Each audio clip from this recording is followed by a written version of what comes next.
Yeah, I'm ready to go whenever. All right, thanks a lot, Marcus.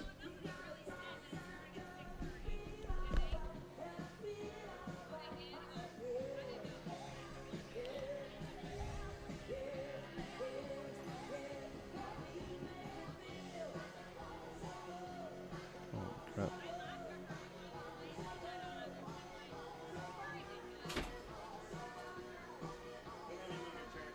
Oh, yeah, sorry.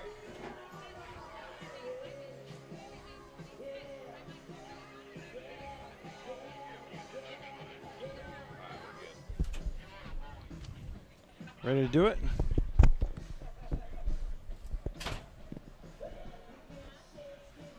Good.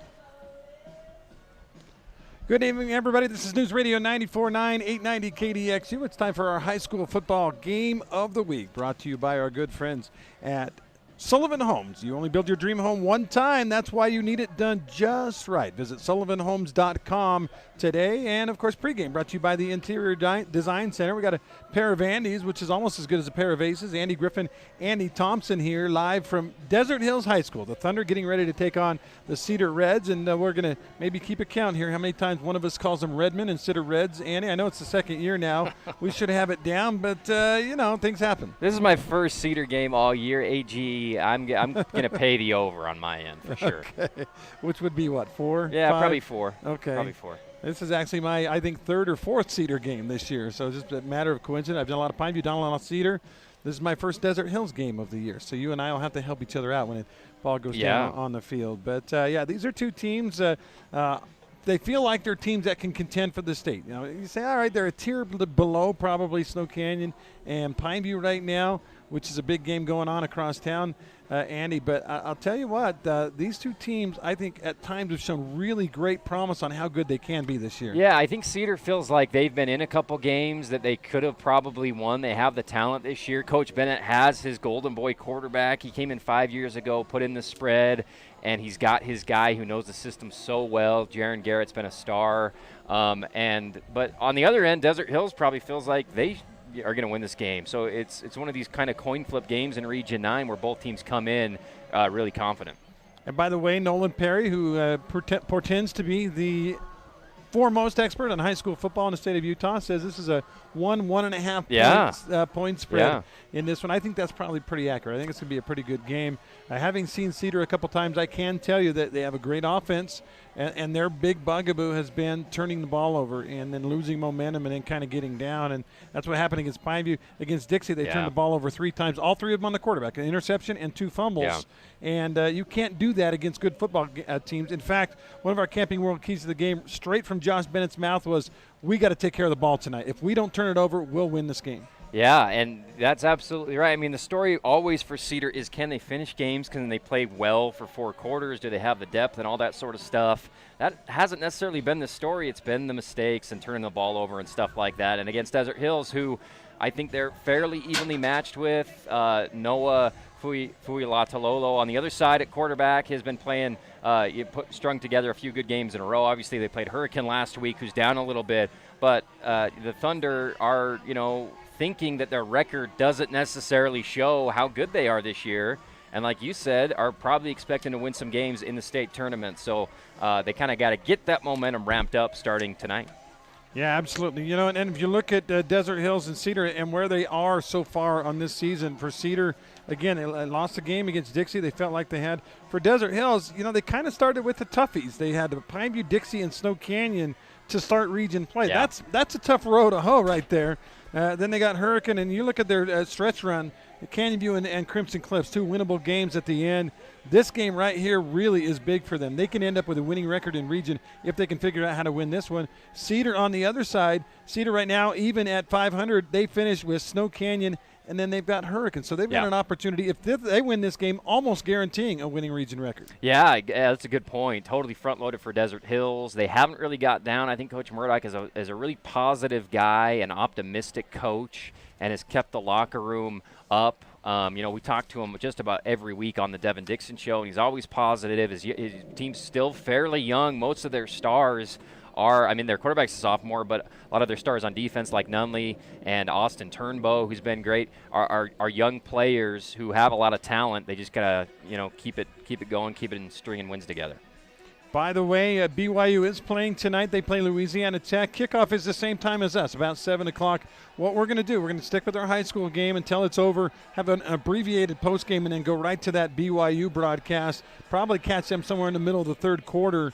And what looks to be a pretty good game against Louisiana Tech. We'll keep you updated with scores throughout the night, maybe prefacing each score with, if you don't want to know the score. I love that about you, AG. I love that. TiVo etiquette. Yeah, turn it down, and we'll give you that score. But, the Cougars and the Bulldogs of Louisiana Tech are right here on KDXU right after this ball game. Again, pregame brought to you by Interior Design Center. Like them on Instagram to see some of the stylish looks, or visit interiordesignCenter.com to find out more. And I got to tell you, Andy, I know nothing about interior design, so I probably need to go to their website and figure something out. Defer to the experts. That's what I do. Yeah, exactly. Yeah, I do that on my show all the time. I know nothing.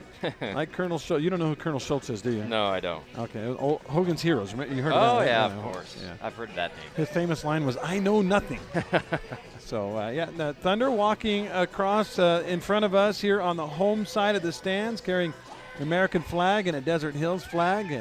All the parents got their phones out doing a little video as it is senior night. Yeah. I don't think it's their last home game, but it is one of their last home games. And it's been a weird year. I had senior nights in the middle of seasons. I think this is like my third senior night, even though we still got the 3 games left counting tonight. And, of course, they had homecoming last week. Cedar had homecoming last week. They played. I thought this one is interesting. Cedar played at SUU against Canyon View last week. Yeah. It happened to coincide with some things going on at campus, and they actually had fireworks after the game. I'm sure Canyon View didn't feel like fireworks because they gave up 64 points, but pretty special deal for Coach Bennett and his Reds last week. Yeah, same at Pineview Snow Canyon. Unexpectedly, they had a huge fireworks show at that game. It's, like you said, senior nights have been all over the place throughout the year because of COVID, but this is always an awesome scene at Desert Hills. The players walk right in front of the crowd carrying the Hammer of Thor, or whatever they call it. Pretty cool scene here at D Hills. And by the way, it's not easy to walk on these metal bleachers in cleats. I can tell you that Right. from memory. Yes. That is not an easy thing to do. But we're about 7 minutes away from kickoff here. Let's talk about our Camping World keys to the game. You know, your 2020 adventure starts at Camping World in St. George. Find huge selection of top brands, plus they have sales, parts, service, and a full retail store. Visit Camping World at 1500 Hilton Drive or go to campingworldstgeorge.com. Andy, big keys. Let's start with Cedar. Well, for Cedar, they've got to figure out a way to run the ball a little bit tonight. I know that Braxton Torres has been a stud, not only receiving the ball, running the ball, and on defense for them all season long. And talking with Coach Bennett a couple weeks ago, he said this was kind of the kid that I'm most surprised by. We knew he was an athlete. We didn't know he would be this huge of a contributor. So I think Torres has got to get some carries tonight. He's been great. But Jaron Garrett leads the team in rushing. He was so good against Dixie running the ball. Aside from the turnovers, if they can steadily run, I know they want to spread it out and throw, but I think if they can, keep their yards per carry up around 6 yards or something like that, obviously they got a great shot at winning the game. It's funny, I asked Coach Bennett about Jaron Garrett. I said, Coach, your offense lives and dies with Jaron Garrett. And he didn't, it was a rhetorical question. He's like, yeah, what else? And? Yeah. Right. So he knows. I mean, obviously, this is a kid with great legs. He's also a kid with a great arm.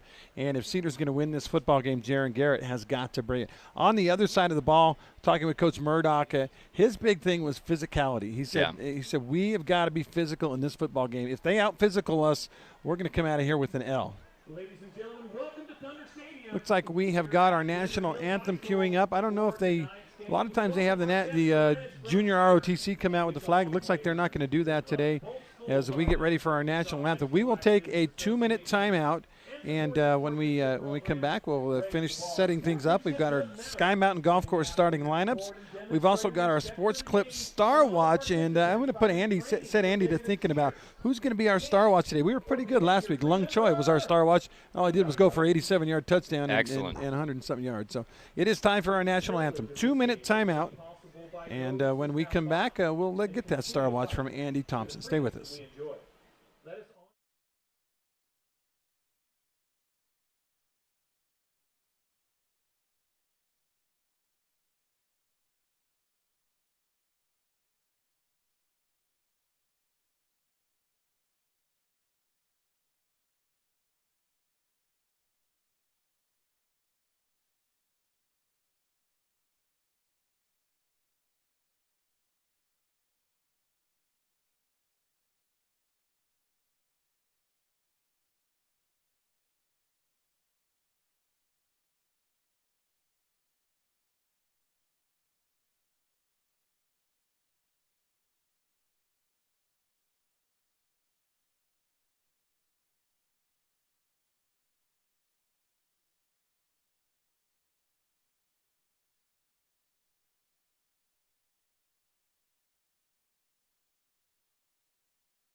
Welcome back. Andy Thompson is with me, Andy Griffin, here on News Radio 94.9, 890 KDXU. Again, we will have BYU. We'll join that game in progress at the conclusion of our high school game, but we do not apologize because we've got a great one on tap. Desert Hills hosting the Cedar Reds. I didn't say Redmen. I'm so far I'm 2 for 2 there, Andy.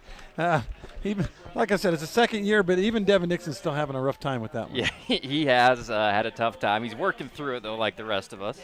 All right, it's time for our Sports Clips Star Watch. Hey, no appointments necessary at Sports Clips. Walk-ins always welcome. Ask for the MVP treatment, which includes a hot steam towel, massaging shampoo, and, of course, the cut. Be sure to stop in for your MVP treatment at Sports Clips. Hey, it's good to be a guy. Andy, Star Watch it. I'm going with Desert Hills, number 58, Robbie Tanger. And we talked about the physicality. This kid's a monster. I'm going with one of the big hog mollies. If he can dominate on both sides of the ball, they got a great chance of winning. He's right there in the interior of the line, number 58 for Desert Hills. I'm hoping to say the word pancake associated with Mr. Tangren today. And here comes the helicopter ball drop. Yep. Always a great tradition to embarrass a kid out there on the 50-yard line. It's Adam Huckinson. Not even close. It's impossible, isn't it? That's tough. That's tough. But it's nice that a parent has a helicopter and he can fly over the field. And I'm watching that helicopter. I hope he clears it. He's like, isn't he like close to light level? He's pretty close to those poles. It's making me nervous. Yeah. All right, Star Watch for the Cedar Reds. I'm going with Braxton Torres, both sides of the ball. He's got too many opportunities not to make a big play, whether it's an interception, a long touchdown run, or pass. So versatile and super fun to watch.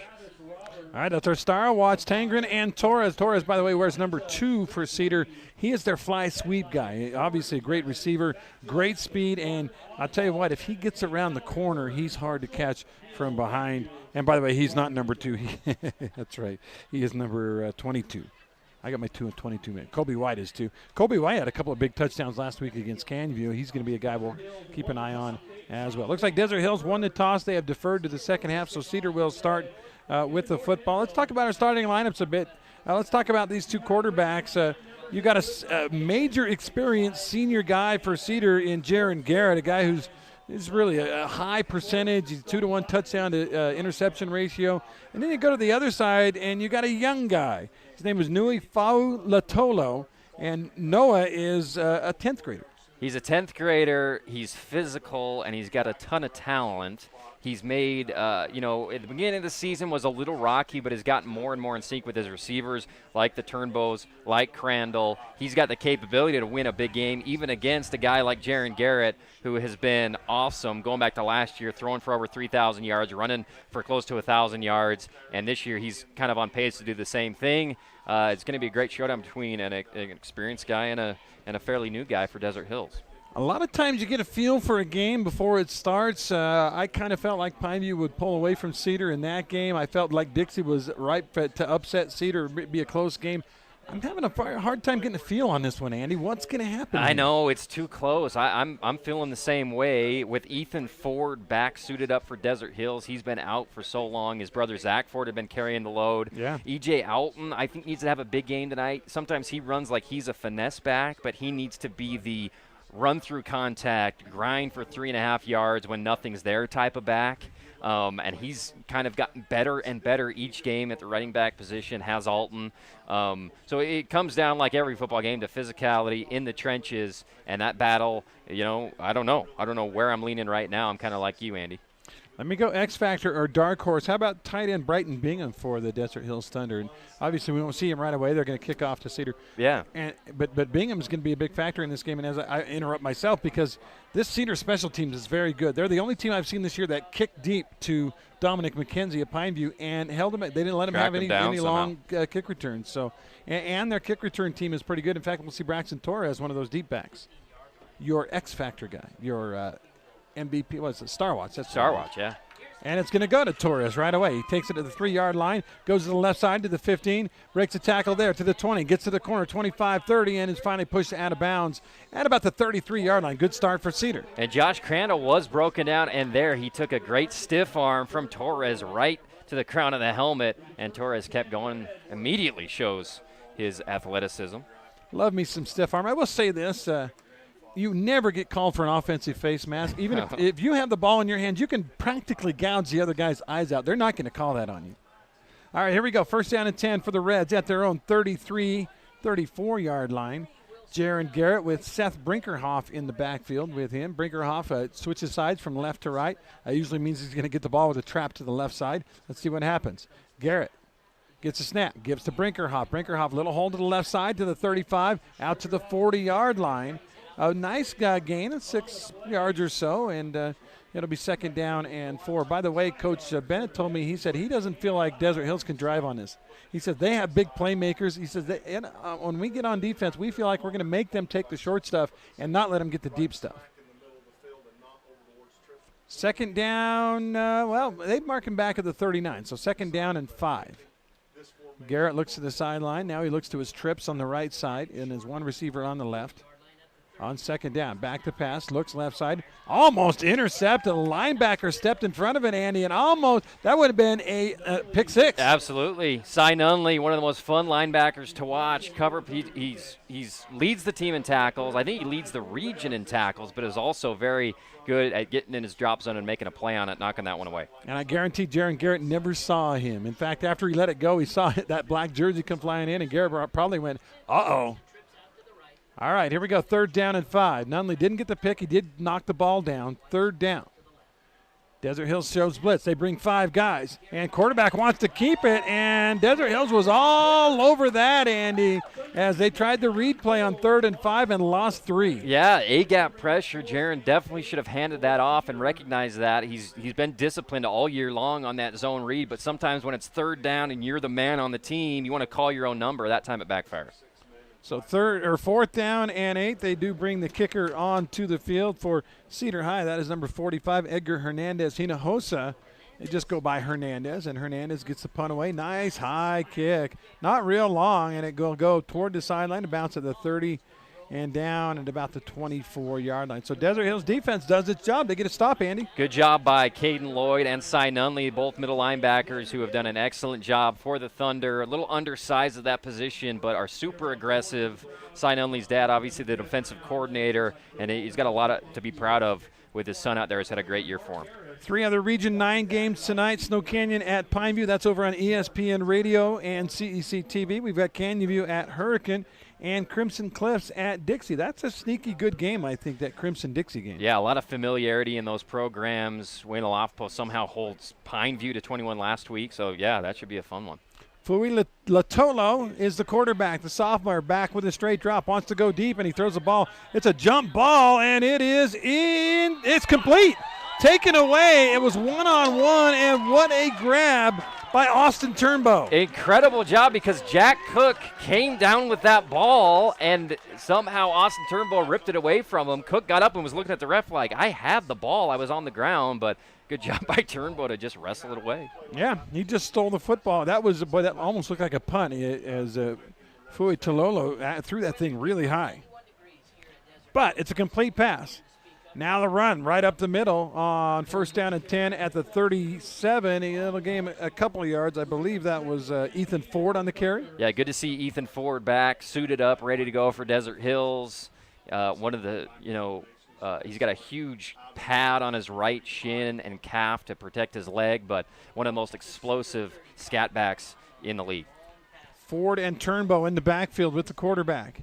Ford again. No, the quarterback keeps this time, tries to get to the left side. He runs along the sideline and is finally knocked out of bounds. Looked like he could have cut up field maybe for more yards, but as a quarterback, you got to play for another one, right? I was going to say the same thing. I think he's probably been coached up, because the first couple games he never went out of bounds, and he was looking to run over people. He's a really physical kid, but that time preserves his body and creates a 3rd and a few yards. Yeah, he got 5 on 2nd and 7, so it's 3rd down and a long 2 for Desert Hills. Fui Tololo goes under center. It's a play action, wants to throw. Now he rolls to the left side. He's in trouble, throws a deep over. They're wide open. It's going to be a touchdown for the Thunder. An uncovered receiver. Broken coverage. Josh Crandall, who has been the man for this receiving corps all year long, somehow gets lost in the secondary, and Noah has been dancing around this first possession, kept it alive, and made a play. What a job. I believe, what was that, 25 yards on the reception? Yeah. And 6-0 with just a little over 2.5 minutes gone here in the first quarter. Crandall, the reception off the hands of Fui Talolo, and it's 6-0 with the Simply Wisdom extra point to come. The kick is up, and it is right down the middle. We'll take our first break of this game. 9:23 to go on our one-loss scoreboard. Desert Hill strikes first. It's 7-0. A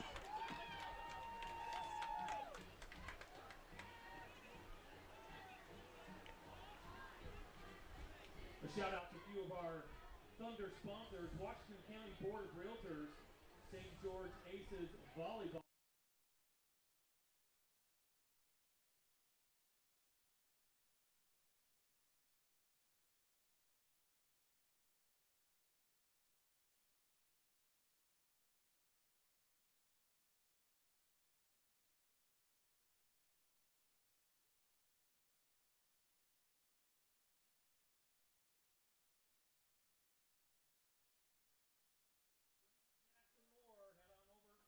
Thunder concession.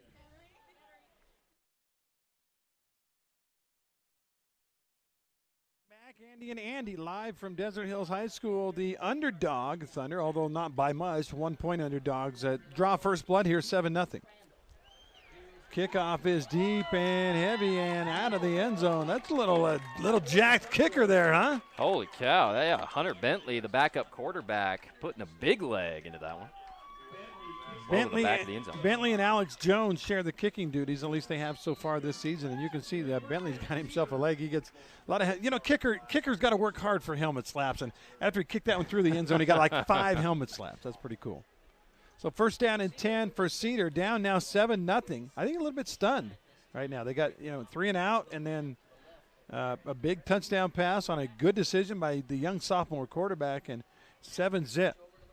Jaron Garrett with Brinkerhoff to his right, sends Torres in motion, gives it to Torres, keeps it himself, faked it to Torres, and Garrett is stacked up after a very short gain, maybe 2 yards. And I love how aggressive Coach Nunley is calling. He had a corner blitz coming off that right side that was away from the play, but he's sending people almost every play in running situations, and so far it's paid off. They give him about 3, I guess, a generous mark on that one. So second down and 7 for the Cedar Reds. Again, they come in with a 2-2 region record and a 3-3 overall record. And Desert Hills coming in 2-5. They're 1-3 in region. We really want to get things going. Again, they fake the fly sweep. Garrett tries to find room, and this Desert Hills defense has come to play. He maybe got another yard or so, but these black jerseys flying all over the place, Andy. And Austin Turnbow, who's a cornerback size, he plays safety, but he's always up in the box and run situations, comes from the backside to track down Garrett, and he has been tremendous this year as a tackler. Third down and a long 5 or a short 6, about 5.5 it looks like to me. Cedar with twin wideouts to either side. Brinkerhoff in the backfield with Garrett. They're trying to establish a run. It has not worked so far. Desert Hills shows blitz. They throw the ball over the middle. The slant is caught, and that'll be a first down. Nice grab. See who made the catch there. Looked like 18 on the grab for Cedar. That is Jack Cook, one of the Cook brothers. There's Charles and Jack. And the slant produces a first down at the 35-yard line. Yeah, good read by Garrett, and a little bit too big of a cushion by Desert Hills on third down. So first and 10, Cedar. Garrett, it's a QB draw all the way out to the 40, to the 45. Looking to the corner, he gets there to the 50, to the 45, and down to the 41-yard line. That was a QB draw all the way. That was no pass. Yeah, beautiful call. It was executed perfectly, allowed his lineman to get right in front of him, and he had nobody in his way for an easy first down. So Cedar on the move now after they gave up that touchdown first to Desert Hills. Trips to the left side for Garrett. First and 10 at the 40 of Desert Hills. Desert Hills almost jumps offside. Looks like they didn't cross the neutral zone or get into the neutral zone. Just jumped a little. Now Brinkerhoff switches from left to right of Garrett. Looks to the sideline. Now he goes right to left of Garrett. Playing a little game here. Trying to read the play. They do hand to Brinkerhoff. Little hold to the left side to the 35, down near first down territory, and I think he got it inside the 30. Good job by the offense, as you said, Andy, kind of doing a little dance back there, getting in the right position and knowing exactly where they wanted to go with that play, made a little adjustment, and went for a big gain on first down. Got another first down. By the way, Snow Canyon got the ball first, didn't score. Pineview on their first play from offense, 61-yard touchdown pass from Bunnell to Preston Mann. Already in that Snow Canyon Pineview game, it's 7-0 on our Hearst State's Hardware scoreboard. Wow. Yeah, quick score. First down and 10, Cedar. Quarterback Garrett again wants to throw. Throws deep over the left side, and it is dropped at the 5-yard line. Oh, he's going to want that one back. As right in his hands was Braxton Torres, and he couldn't hold it. That's your star watch. Oops. Yikes. And it was a great job there by Jaron Garrett running to the line of scrimmage, and then it instantly saw Braxton Torres made an athletic play to stop his momentum and just loft a perfect pass right into his lap and dropped. So second down and 10, Cedar. Probably a good decision to try for. You've been moving the ball pretty well. Now you got to convert. Got to get 4, 5, 6 yards here on second down if you want to have a pretty good chance on third. Garrett looks to pass, throws it underneath. Quick hitter to Torres. Torres is knocked out of bounds, but he'll get a gain of 7 or 8 yards. Little redemption there on an out route, going back to him right away. How do you like the coach, huh? Said, you dropped it, I'm going to throw it right back to you, son. And it was one of those plays where Garrett was throwing it to him all the way, didn't take his eyes off him, knew he would be open, and sets up a third and short. He was definitely the first read on that one. So gain of 7, third down and 3, near the Team Diauto red zone. Desert Hills shows A-gap blitz. Garrett sees the blitz, looks over to his coach. Coach says, all right, they're going to blitz us. Here's what we're going to do. Look for maybe a fade pass or a slant. Third down and short. Garrett runs the option, pitches it to Brinkerhoff. Brinkerhoff gets to the corner and gets the first down. Great block on the outside by Colby White on the speed option. Pushes his guy around a little bit, and once again, another key third down conversion on this drive. We're also keeping an eye on the BYU Louisiana Tech game. BYU just completed a 39-yard pass from Zach Wilson to Dax Milne. They have first and goal at the 9-yard line after forcing a punt on Louisiana Tech's first possession. So maybe it's good to defer because Desert Hills, Pineview, and BYU all have done a good job after deferring. First down and 10, Cedar at the 17-yard line. Garrett. Play action, looks to the left side. Now he's in trouble, rolls to the right side. Now he's in big trouble, and he's going to go down in the backfield. That's a sack for the Black-clad Thunder. Yeah, great job. Coverage sack. They wanted the post corner route on the corner to, I believe they were looking at Colby White, and that was great coverage on that side. And excellent job as well by Trey Levitt on the other side, keeping his guy covered up. And by the way, BYU did go ahead and take it in. Zach Wilson, 9-yard run. Cougars lead Louisiana Tech 7-0. BYU has now outscored opponents 110-10 on this season. But a lot of game left out. A lot of game left here as Cedar's knocking on the door. They're back out of the red zone momentarily, back at the 22 after the sack. On second down and long, Garrett gives to Brinkerhoff. Brinkerhoff is hit right away. He does get forward momentum and bounce inside the red zone again at about the 19 or 18, but that'll bring up a big third down and 11 for Cedar. And on this drive, Cedar's offensive line winning the battle. The first drive, it was definitely Desert Hills, but good job by the front of Cedar, pushing their guys around a little bit. Torres goes over from right to left, so it's 4 wideouts right now. It's Colby White and Braxton Torres on the left side for Cedar. Quarterback is Garrett. Brinkerhoff back with him. And it looks like the Cook boys on the right side. Garrett sends Torres in motion. Fakes a fly sweep, wants to throw the little middle screen, and it's knocked down. You know, as a lineman on a screenplay, you're supposed to bump your guy and then let him come in. That time there was no bumping. It was straight to Desert Hills right to the quarterback. Yeah, Taven Mortensen, once again, they send safety pressure, and he goes full blast, doesn't slow down, and just knocks it away. Impossible to complete that pass by Jaron Garrett. Great job once again by Desert Hills defense. Hernandez will come in to try a field goal. The ball will be set right at the 25, so a 35-yard field goal to try to get Cedar on the board. Of course, our kick's brought to you by Simply Wisdom Teeth. Kick is up, and it's perfect. Nice kick by Hernandez Hinojosa, and it's 7-3. We played under 8 minutes in the first quarter on our one-loss scoreboard. It is Desert Hills 7, Cedar 3.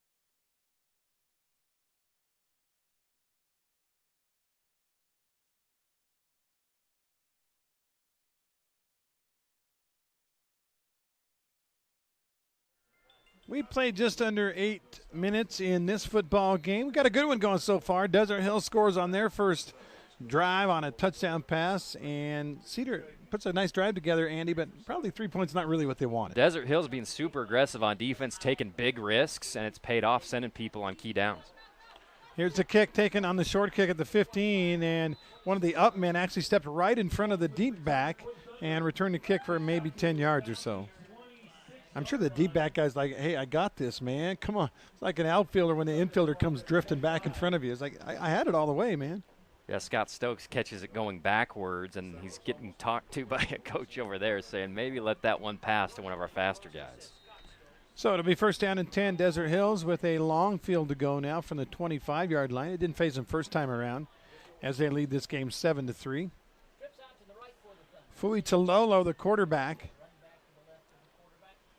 And I believe Ford's the running back. They send a man in motion. Fake it to the motion guy. Give it to Ford. He is hands-on in the backfield and will be lucky maybe to get back to the line of scrimmage. Yeah, backside pressure by Peyton Murray of Cedar on the little crossfire action in the backfield. And gets Ford for no gain. Yeah, they do give him the line of scrimmage, so second down and 10, and really Ford was lucky to get there. Ford is not very big. He's a diminutive. Would that be a nice word to say? Yeah, I think so. I think that's politically correct. Probably pretty fast, though. Quarterback Fui Tololo to pass. Lots of time back there. Now he rolls to his right side looking for help. Nothing there. He finally has to lower his shoulder and just get a couple of yards. He kept that pass alive. And that's something you don't see, Andy, from sophomore quarterbacks very often. Usually they tuck it early and go, but he kept that pass alive a long time. Just nobody was open. Yeah, he keeps his eyes down the field. That's good, and he has made plays doing that so far, but you don't want every pass for him to have to be running around like crazy. Good job by Cedar covering up their receivers. Third down and 7. Quarterback wants to throw. Pressure again. Gets away from it. Rolling to his left. Trying to keep the play alive. He's going to run it to the 30, to the 35-yard line. A flag, and I think we're going to have an illegal block. So he did get the first down, Andy, but this one's coming back. Yeah, I think they're going to get 33, hitting number 33 on the other side. Russell Anderson, or no, Taven Mortensen, for Desert Hills. Yeah, that's a sophomore mistake. Your quarterback was going to get the first down anyway. And you come and lay that hit. By the way, Hearst Hardware scoreboard update 7-7, Canyon View and Hurricane. And just got this update. Crimson leads Dixie 8-0. Wow. Early in that game. Wow. Upset alert, huh? I guess. I mean, the way, I wouldn't be surprised. Snow Canyon also scored. I would be surprised, but I wouldn't be surprised if it's close. Yeah, West Taonuu scores from 2 yards out to tie that game at 7-7, Snow Canyon and Pikeview. We got some good ones going tonight. They run that little wishbone down on the goal line. That's your style of football, right, AJ? I love it. Old school, baby. All right, big third down now and 15 after the penalty. See what Noah can come up with here. He's back to pass. Throws it to the right side. It's complete underneath, but there's no chance to get the first down. Cedar basically said, we dare you to throw it underneath. Pass was caught, but, and I believe making the catch was Josh Crandall. But he's a good 5-6 yards short of the first down, and Desert Hills will send a punt team out. And the first completion, even though it was kind of given to you by Cedar because it was well in front of the sticks, the first throw that Noah's had tonight that's kind of been on time, in rhythm, and he needs more opportunities like that instead of running around back trying to make stuff happen. And he got 11 yards. It's just it was 3rd and 15 or 16, and so not nearly enough. Desert Hills comes out now in punt formation. Snap is down. The kick is away, and it's a low bouncing kick that's going to roll and get a good D Hills roll. They needed one because it was only about a 20-yard kick, but it's going to be a net probably about 35 or 40 yards, and there is a flag down. And Lusk kicked the ball just kind of pointlessly at about the 32-yard line. I don't know if that's what the flag is for, but I didn't really see anything else. Yeah, I didn't either. And why would you do that? I'm not sure of the decision there by that young man. Lusk hasn't been in on defense or offense. He's got a big cast on his arm. That probably has something to do with it. He's one of their best overall athletes. That is going to be a 15-yard penalty on the Thunder, and that goes. You go from having the ball inside your 30. Now it's out to the 43-yard line. And he just said personal foul. I assume that was the kick. Yeah. So 1:55 left first quarter. Cedar now with its third possession. Both of their first two possessions ended in kicks. One a punt, the other one a field goal.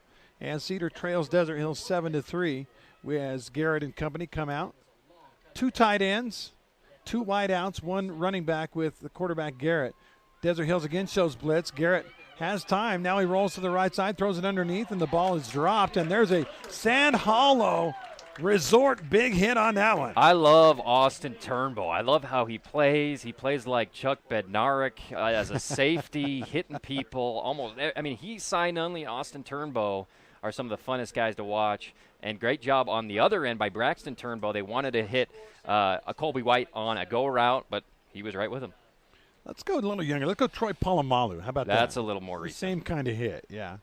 2nd down and 10 for Cedar. Garrett, well, quick hitter this time. The ball is complete. A little bit high, but White goes up and gets it. Colby White with the grab. He got chucked right in the ribs after he did. But it will be a gain of about maybe 5 yards. And it'll bring up 3rd down. One of your keys to the game was the physicality of Desert Hills. Pretty good so far.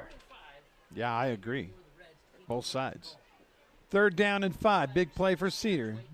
Desert Hills trying to get it stopped. They show blitz again. They got, 6 men in the box? Now they got 5 men in the box. It looks like they're going to rush 5. Garrett looks over to the sideline. Coach Bennett gives them a couple of signals, and we're ready to go on 3rd and 5. Maybe. Now he switches Brinkerhoff left to right again. Now they send a man in motion. That is not Torres. Now they want to run the middle screen again, and it is complete to Brinkerhoff. But right there, Desert Hills defense makes the stop once again. Who was it that got the read, Andy? That was Wilkins. Jake Wilkins makes the play. They've been great on screens, maybe anticipating it there on 3rd down, and once again make a big play to end a series for Cedar. I'm super impressed with this Desert Hills game plan on defense and their execution so far. Great job. Pineview got a touchdown throwing it, and they gave a touchdown throwing it. A pick 6 by Snow Canyon, and the Warriors now lead at 14-7 on our Hearst State's Hardware scoreboard. Hernandez out to punt the football. The kick is kicked away from everybody and out of bounds. That's not a muff maybe on the punt, but it's definitely off the side of his foot and ends up being a net of about 25 yards as Desert Hills will take over throwing 30. By the way, Louisiana Tech answers against BYU. It's now 7-7 between those two teams as the Bulldogs get on the scoreboard. That's only the 2nd touchdown BYU's given up this season in their 3rd game. 1st down and 10. Again, we're looking for our Holbrook Asphalt Big Score dessert tonight.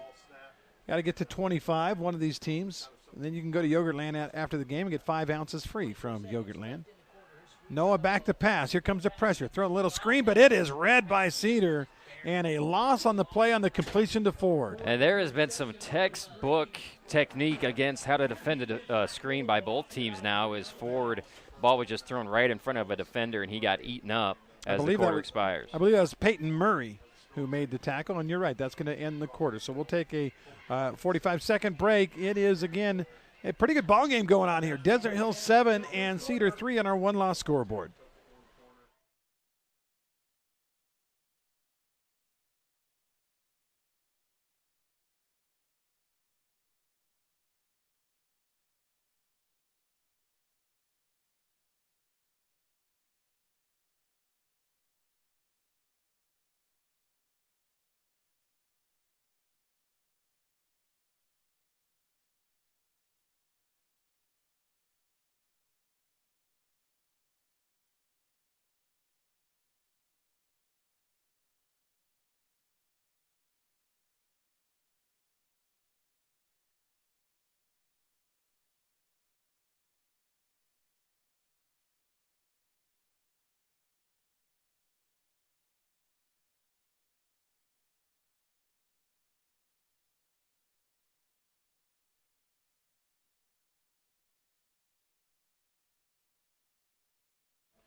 Welcome back. It's great to be here at Desert Hills High School, the Thunderdome, only there's no dome, so it's Thunder Field. But at Desert Hills right now, a little bit of an upset going. They've got a 7-3 lead, but they face a 2nd down and long. Noah, the quarterback, hands it off to Ford. Ford dancing in amongst the big fellas. We'll get a couple, and that's going to bring up 3rd and long. Yeah, he hasn't had any room and any success. Great job by Cedar again. I think Peyton Murray been all over the place defensively for the Reds. Only scoring in this game, it was Crandall, a 25-yard catch off of Fuitalolo's hands, and then a field goal. And that ball, boy, you see the arm strength there of Noah, Andy, but a little too hard and a little too high for Crandall. Yeah, and Crandall catches everything, but Noah with a little too much zip, as you described on that one. Stood in the pocket amid pressure. Great job by the running back coming up and hitting number 42, Ben Ellis, out of his way, but still not a great throw. 4th down and 10 now. Looks like Pineview maybe just scored again, and that I predicted it would be like the Ridgeline game, 42-38 kind of a game, and that's where it's headed right now. It will be 14-all here in a second. Time for a kick now, brought to you by Simply Wisdom Teeth. And the punt is away. Left-footed kick is high and short, and a very dangerous fair catch call over there by Cook, and that's a scary spot right there with guys bearing down on you. Yeah, I wasn't afraid to jump right in the middle of the traffic and catch the punt. Punt returner's got to be one of the hardest positions to play in football. I've never envied that position. No, yeah. I mean, if you drop the ball, then you're not only are they going to recover it, they're going to cream you. Yeah, right. Injured player in that Pineview game, so it is 14-13. They haven't attempted the extra point yet. Here we're just underway in the second quarter. Desert Hills lead Cedar by a count of 7-3. Cedar, though, with now its 4th possession of the game. They've got 3 kicks, 2 punts, and a field goal. And here they go from the 37-yard line. Garrett with Brinkerhoff. Trips to the left side, hands it to Brinkerhoff. Brinkerhoff, a lot of room to roam to the 40, 45, 50, outside and finally pushed out of bounds, but deep now into Desert Hills territory, inside the 40 at about the 37-yard line. Great job by the right side of that line of Cedar City. Number 78 got around and pinned that right side and allowed Brinkerhoff to kick it out to the sideline for first down. 163 yards already, by the way, for Braden Bunnell, passing in the first quarter in that Pineview game. Wow. Plus he has a pick 6. That doesn't count as yardage, but first down and 10 here's Cedar from the 37-yard line after the nice run by Seth Brinkerhoff. This time play action to Brinkerhoff, but before we can finish that play, the flags come in and the whistles blow. I thought it was fascinating, Andy, the first, I think it was NFL games. Maybe it was college. I can't remember. They aren't actually using whistles. They're using a little hand thing that makes a whistle sound. Yeah. I think the refs were playing with it a little because there were like extra whistles in that game, that first game. But it was offsides on Desert Hills. So it'll be first down and 5 for Garrett and company. That's always an enviable spot for your offense. Garrett back to pass. Throws a deep ball to the left side in traffic, and it is nearly intercepted. Probably should have been intercepted. Yeah, Turnbow had a track on it, almost like a center fielder who doesn't get his depth. He could have, I think, high-pointed that, maybe picked it off as it was thrown into basically triple coverage by Garrett. Pineview does hit that extra point, so our Hearst State's Hardware scoreboard has that Pineview Snow Canyon game at 14-all. I was going to write it down, but it's just going to change in 10 seconds anyway, so I'm not going to write it down. Second down and 5. 11-11 left second quarter. Nets clock time brought to you by Nets on Fire as the handoff goes to Brinkerhoff, and Desert Hills is there. They are not letting Cedar run the ball, exception of one play. Cedar's just not been able to run it. So. Yeah, Cy Nunley coming downhill. He's so good at recognition. On a second down, gets in the backfield, gets another tackle for loss. So third down and 4. By the way, Jake Garrett with a TD pass for Canyon View. It's 14-14, Canyon View and Hurricane.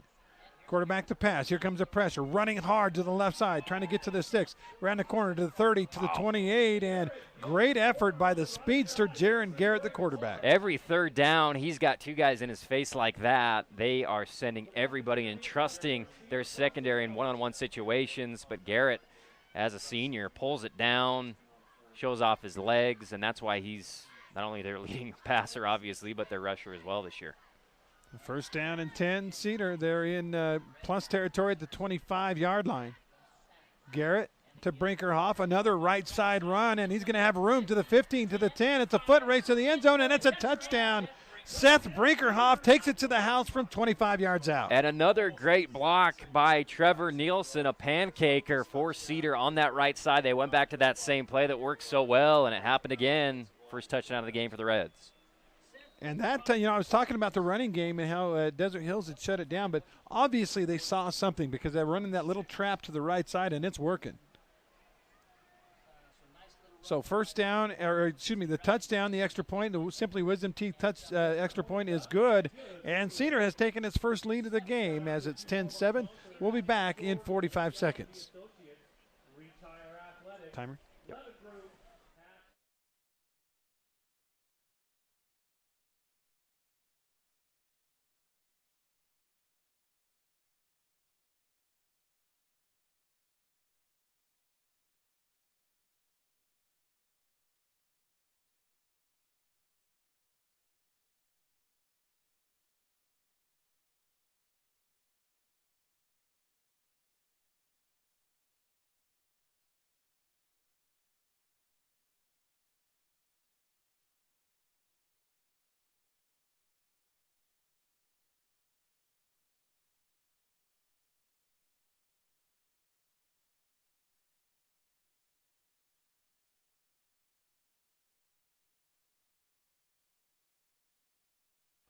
Welcome back, Andy and Andy. The kickoff goes to the goal line, and they say just outside of the goal line, a chance for a run back as the wow, they get outside. I thought he was down, Andy, but what a run back as Desert Hills is going to have great field position on the big run back by number 1. That is Braxton Turnbow. Braxton Turnbow got spun around, and it's like jiu-jitsu. He used the other guy's momentum against him, spun around, flung him forward, and he kept going and decided not to go out of bounds when there were 6 guys tracking him down, went right into him. Got to respect that. Good return. No flags either. Again, our game brought to you in part by Simply Wisdom Teeth. Always a great low price of $899 to get all 4 wisdom teeth pulled, including sedation. Yeah. With over 400 5-star reviews, check out what people are saying about Dr. Hendrickson at Simply Wisdom Teeth, simplywisdomteeth.com. Great field position now for the Thunder. They need to move the ball. Quarterback Noah wants to pass, and immediately he is blitzed on and taken down in the backfield. Yeah, once again for Cedar, it is, Peyton Murray, number 4, that time on a blitz. He's been tremendous. After a turnover by Snow Canyon, by the way, Pineview takes it right in for a touchdown as the Panthers now lead at 20-14 with the extra point upcoming on our Hearst Ace Hardware scoreboard. Back to pass, Noah on second down and long. Flushed out to the right side, he slides in, and there's going to be a flag for a hit on a sliding quarterback, maybe right around the helmet, huh, Andy? Such a tough call, and I've seen that happen to Noah 3 times now this year because he's such a physical runner and will lower his head and run through people, but then he slides at the last second, and the defender, hits him, and that's always going to be a flag. So that'll be, he only gained about 4 or 5 yards, got it back to the original line of scrimmage, but add on the 15, and it'll be really good field position now for Desert Hills as they go inside down to the 41-yard line of Cedar. Haven't had a lot of opportunities running the ball between the tackles or handing it to Ethan Ford. Most of it's just been Noah trying to make plays on passes. First down and 10. Cedar shows blitz. They hand it off to Ford, trying to get to the corner, to the 40, to the 35, and really nowhere else to go as he's bum rushed out of bounds at about, they're going to mark him back at the 37, I think. Blitz actually went against Cedar a little bit that time as they ran right to the side of it and had numbers on the edge to set up a good opportunity here on second down. Make it 2nd and 6 after the run by Ford. Now they come out with a little different, kind of a pistol formation. Noah to pass. Look, it's left side, looks. Now he wants to throw it deep in the end zone in quadruple coverage. It's a jump ball, and I believe it's intercepted. There is a flag. I think I saw a flag in the backfield, didn't I? Yeah, it's actually about 10 yards down the field. I think Crandall may have gotten hit on his route past the 5-yard mark. That might be a saving grace for the Thunder then. By the way, Pineview's TD was a pass from Bunnell to Bailey. Pineview leads 21-14 in that one. Like I said, we got us a shootout over there. 21-14 in the second quarter on our Hearst Ace Hardware scoreboard. BYU, Louisiana Tech are tied at 7. BYU just intercepted a pass. And the Cougars take over at about their own 30-yard line. Again, we'll give you that game right after the conclusion of our game. We'll have a little short post-game show, and then we'll go right to the BYU La Tech game We are in our second quarter. They're still in their first quarter. Give you an idea where we're tracking on that. And they have a longer halftime as well. So mark the penalty off. What they call defensive holding or illegal hit, or what do they call it? Yeah, it was a defensive penalty. I didn't see if it was holding or hitting past the 5-yard mark. But either way, Desert Hill's got a first down. And I like that they're throwing it vertically. We haven't seen a lot of that this year from Desert Hill. So first down and 10 at the 27. They hand to Ford. Ford is tracked down. Somebody got him from behind. He does drag the tackler for about 2 yards. It'll be second down and 8. Samea Sionea for Cedar grabbed the jersey of Ford and took him down like a sheep in a rodeo. And they mark him back at the 26, so it'll be only about a yard gain. Second down and 9. 8.5 to go, second quarter. And Desert Hills and Cedar involved in a good one so far. 10-7, Reds on top. Noah to pass. No, he hands it off. It's a double reverse as they try to get to the outside. And there is room to roam. To the 20, to the 15, and finally out of bounds near the 10-yard line. Great run on the play by Turnbull. Was it Turnbull? Yeah, Braxton Turnbull again against the double blitz right in the middle and executed really well. Good flip, and he had a ton of room on that left edge. Turnbull having a heck of a game. Another first down. Now they're in the Team D Auto red zone all the way down to about, 13, 12, right in there? And it'll be first down and 10 for the Thunder. 8:18 on the clock. Noah, the quarterback, with Ford with him. Hands it to Ford. Nice cut in the backfield, a little Barry Sanders cut. Yeah. Now he's plowed under at about the 10, but that looked like it should have been a 3-yard loss on a 3-yard gain. And he's gotten all the carries tonight for Desert Hills. I'm surprised Zach Ford, who was so good at spelling his older brother when he was injured, hasn't gotten in there for at least a carry. E.J. Alton also hasn't been in the game yet for the Thunder. They only give him a yard, but like I said, that should have been a loss of 3 or 4. Great cut by Turnbow. Second down, Noah to pass. Looks in the middle, nothing there. Now he's going to run it. Gets outside to the 10. Cuts to the left, and he'll get down near the 5-yard line. Pretty good decision by the quarterback on that one. Yeah, things have not come open early in his progressions all night tonight, and I agree with you. Made a quick decision, and now gets him that much closer to the goal line.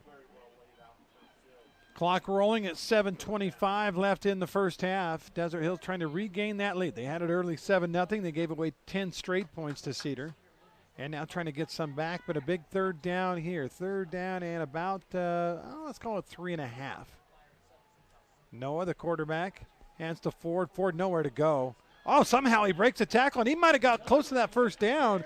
They had him, Andy. They had him in the backfield. Yeah, for a second time, shows off. And I think that may have even been Cy Nunley who sneaks in and gets a carry. He's kind of the Thunder guy to Ford's Lightning. And shows off his physicality there and sets up, a 4th and short coming up. We do have an injured Thunder player. No, that's a Cedar Red player on the ground at about the 4-yard line. Timeouts brought to you by Intermountain Sports Medicine. And we hate to see injury timeouts, but they're there for you. They provide the trainers for all our athletic events here in Region 9 tonight. Let's see. Desert Hills trainer is, Cedar is Melissa Mendini. And for Desert Hills, I can't find, is it Mike Harris? Yeah, it is Mark Harris. Thanks to those guys. And it looks like the injured player is going to jump up and run off the field. That's always good to see. Brock DeMille hops up and looks like he might be ready to go shortly again for the Reds. The mark is short of the first down. So Desert Hills will come out after the injury with a 4th down and about a yard. And I don't think they're going to bother with a kicker at this point. No. I think they're going to go for it on 4th and short. And I like that they've got Nunley still out there. Ford is shifty and can dodge a tackler like we've seen in the backfield. But, they're going to go under center for the first time tonight. Might be a QB sneak. Let's see if they stack the middle. It is a QB Good sneak, call. and it's an easy first down. He nearly got to the end zone. As Noah goes right up the gut. It's a goose and go play, right? Yeah, you just I go love up to it. the center. If it's open, you Goose pinch him. Pinch him on the thigh. He psychs you the ball, and you get that first down. That's what it was. And I love seeing that in the repertoire for these offenses, that nowadays, even when it's 4th and inches, you still run some kind of a zone read play. I love that they have that capability, and Noah's a strong guy and got the first down. Give the ball up the middle to Ford, and nothing there that time. It was 1st and goal from the 1, and now it's going to be 2nd and goal from the 1. Murray was in the backfield again, grabbing the back of his jersey. It's probably what prevented him from getting in the end zone. A lot going on tonight. Obviously, Region 9 action. Last we heard is 14-14 Canyon View and Hurricane. Crimson Cliffs had an early 8-0 lead on Dixie. I think that game is now tied 8-8, Crimson and Dixie. Quarterback keeps it this time, and he is going to be plowed under after a loss of 2. That time, maybe the wrong read, huh, Andy? It looked like the running back had some room. Yeah, I agree with you, AG. And now it puts them in a situation where they can't. I think it's probably going to have to throw it and also give Noah an opportunity to run. And you figure they'll go for it 2 times here if they need to. The loss on that one is back beyond the 3, about the 3.5-yard line. So they went first and goal from the 1, second and goal from the 1, now third and goal from the 3.5. Noah wants to pass. Looking, gets happy feet, and he's going to try to run it. And Cedar is on it as flags come flying in. And he's going to go down. Well, I don't know where they spot him here, but this play is probably going to be changed with the penalty. Looked like maybe a defensive penalty. It was thrown kind of in that area after the play had been going a while. And it was immediate from 2 officials. Yeah, they must have seen something for I don't sure. know if what the obvious call is here, but I didn't see it. And, yeah, if they put it at the 1, it's either going to be 4th and goal at the 1, or there we go, personal foul face mask. Okay. So that will be down over. Spot of the ball, half the distance, and the down. It is not an automatic first down in high school football. So it'll be 3rd down and goal from about the 1. Another goose and go, maybe? I would. It looks like he's going to be in the shotgun, but sneak him up in there, get under the center, Noah. Yeah, if he sees a hole in the middle, just do it. They stay in the spread. Send a man in motion. Noah hands it to the running back, and not a chance. A loss of 2 on the play. Cedar penetration was very good on the play. Now it's 4th down. I mean, the inside zone when you're in that position, and Cedar's going to be sending more guys than you can block. It's a losing proposition on a kind of a slow developing handoff, and now they're going to kick a field goal. That's a tough way to go out on that possession. First for and Desert goal Hills. at the 1. Brutal. Yeah. And you're going to end up with a field goal try at about the 3. Yeah. That's brutal. So we will have a Simply Wisdom Teeth kick. Setting up to kick it is number 8. That's Hunter Bentley. He is also the backup quarterback, by the way. Maybe they snap it to him since something crazy happens here, right? And actually, Cedar is going to take a timeout, so we'll take it with him. 4.5 left in the second quarter. Desert Hills lining up to try and tie this thing.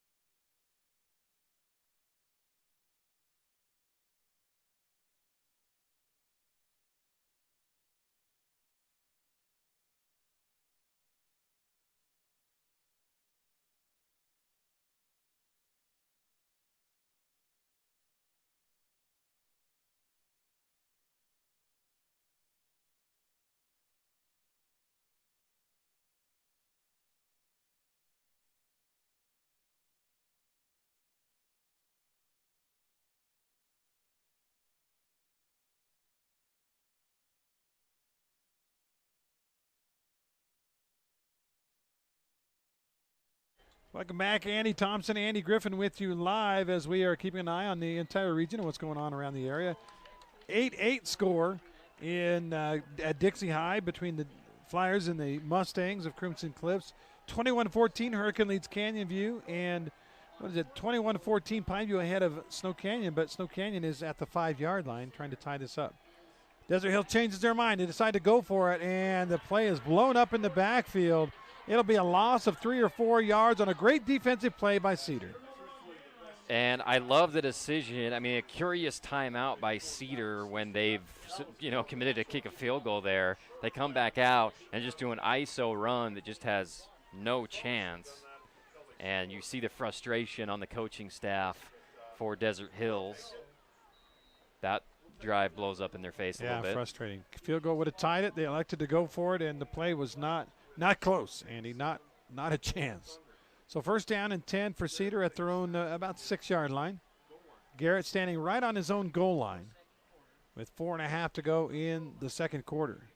Garrett hands to Brinkerhoff. Brinkerhoff lowers his shoulder, and boy, that's a big collision by a middle linebacker and a running back. And For now, I guess the running back wins because he gained about 3 yards. Yeah, Caden Lloyd, one of the few linebackers who still wears the old school cowboy collar, which I respect. Love it. Actually ran over a little bit on that one.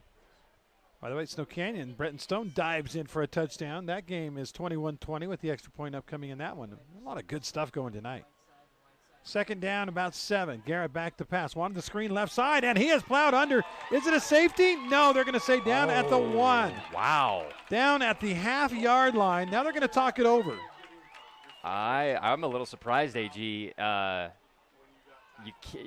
Obviously being super patient for a screen to develop or a wide receiver or a running back to come open, and just got blindsided by Desert Hills. Yeah, he got plowed under, and that was about as close to a safety you can get and not get one.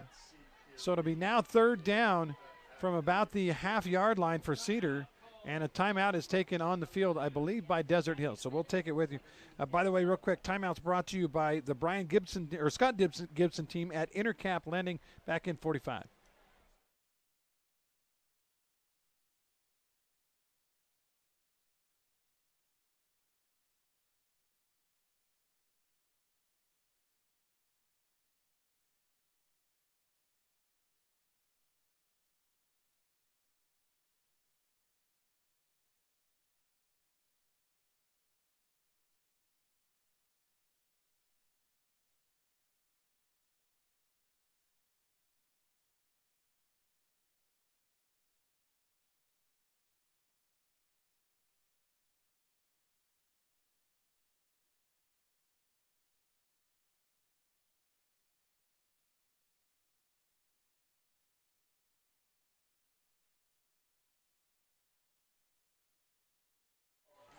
Andy and Andy here from Desert Hills High School. Big third down now. Cedar can convert here. Maybe they have a chance to score before the half.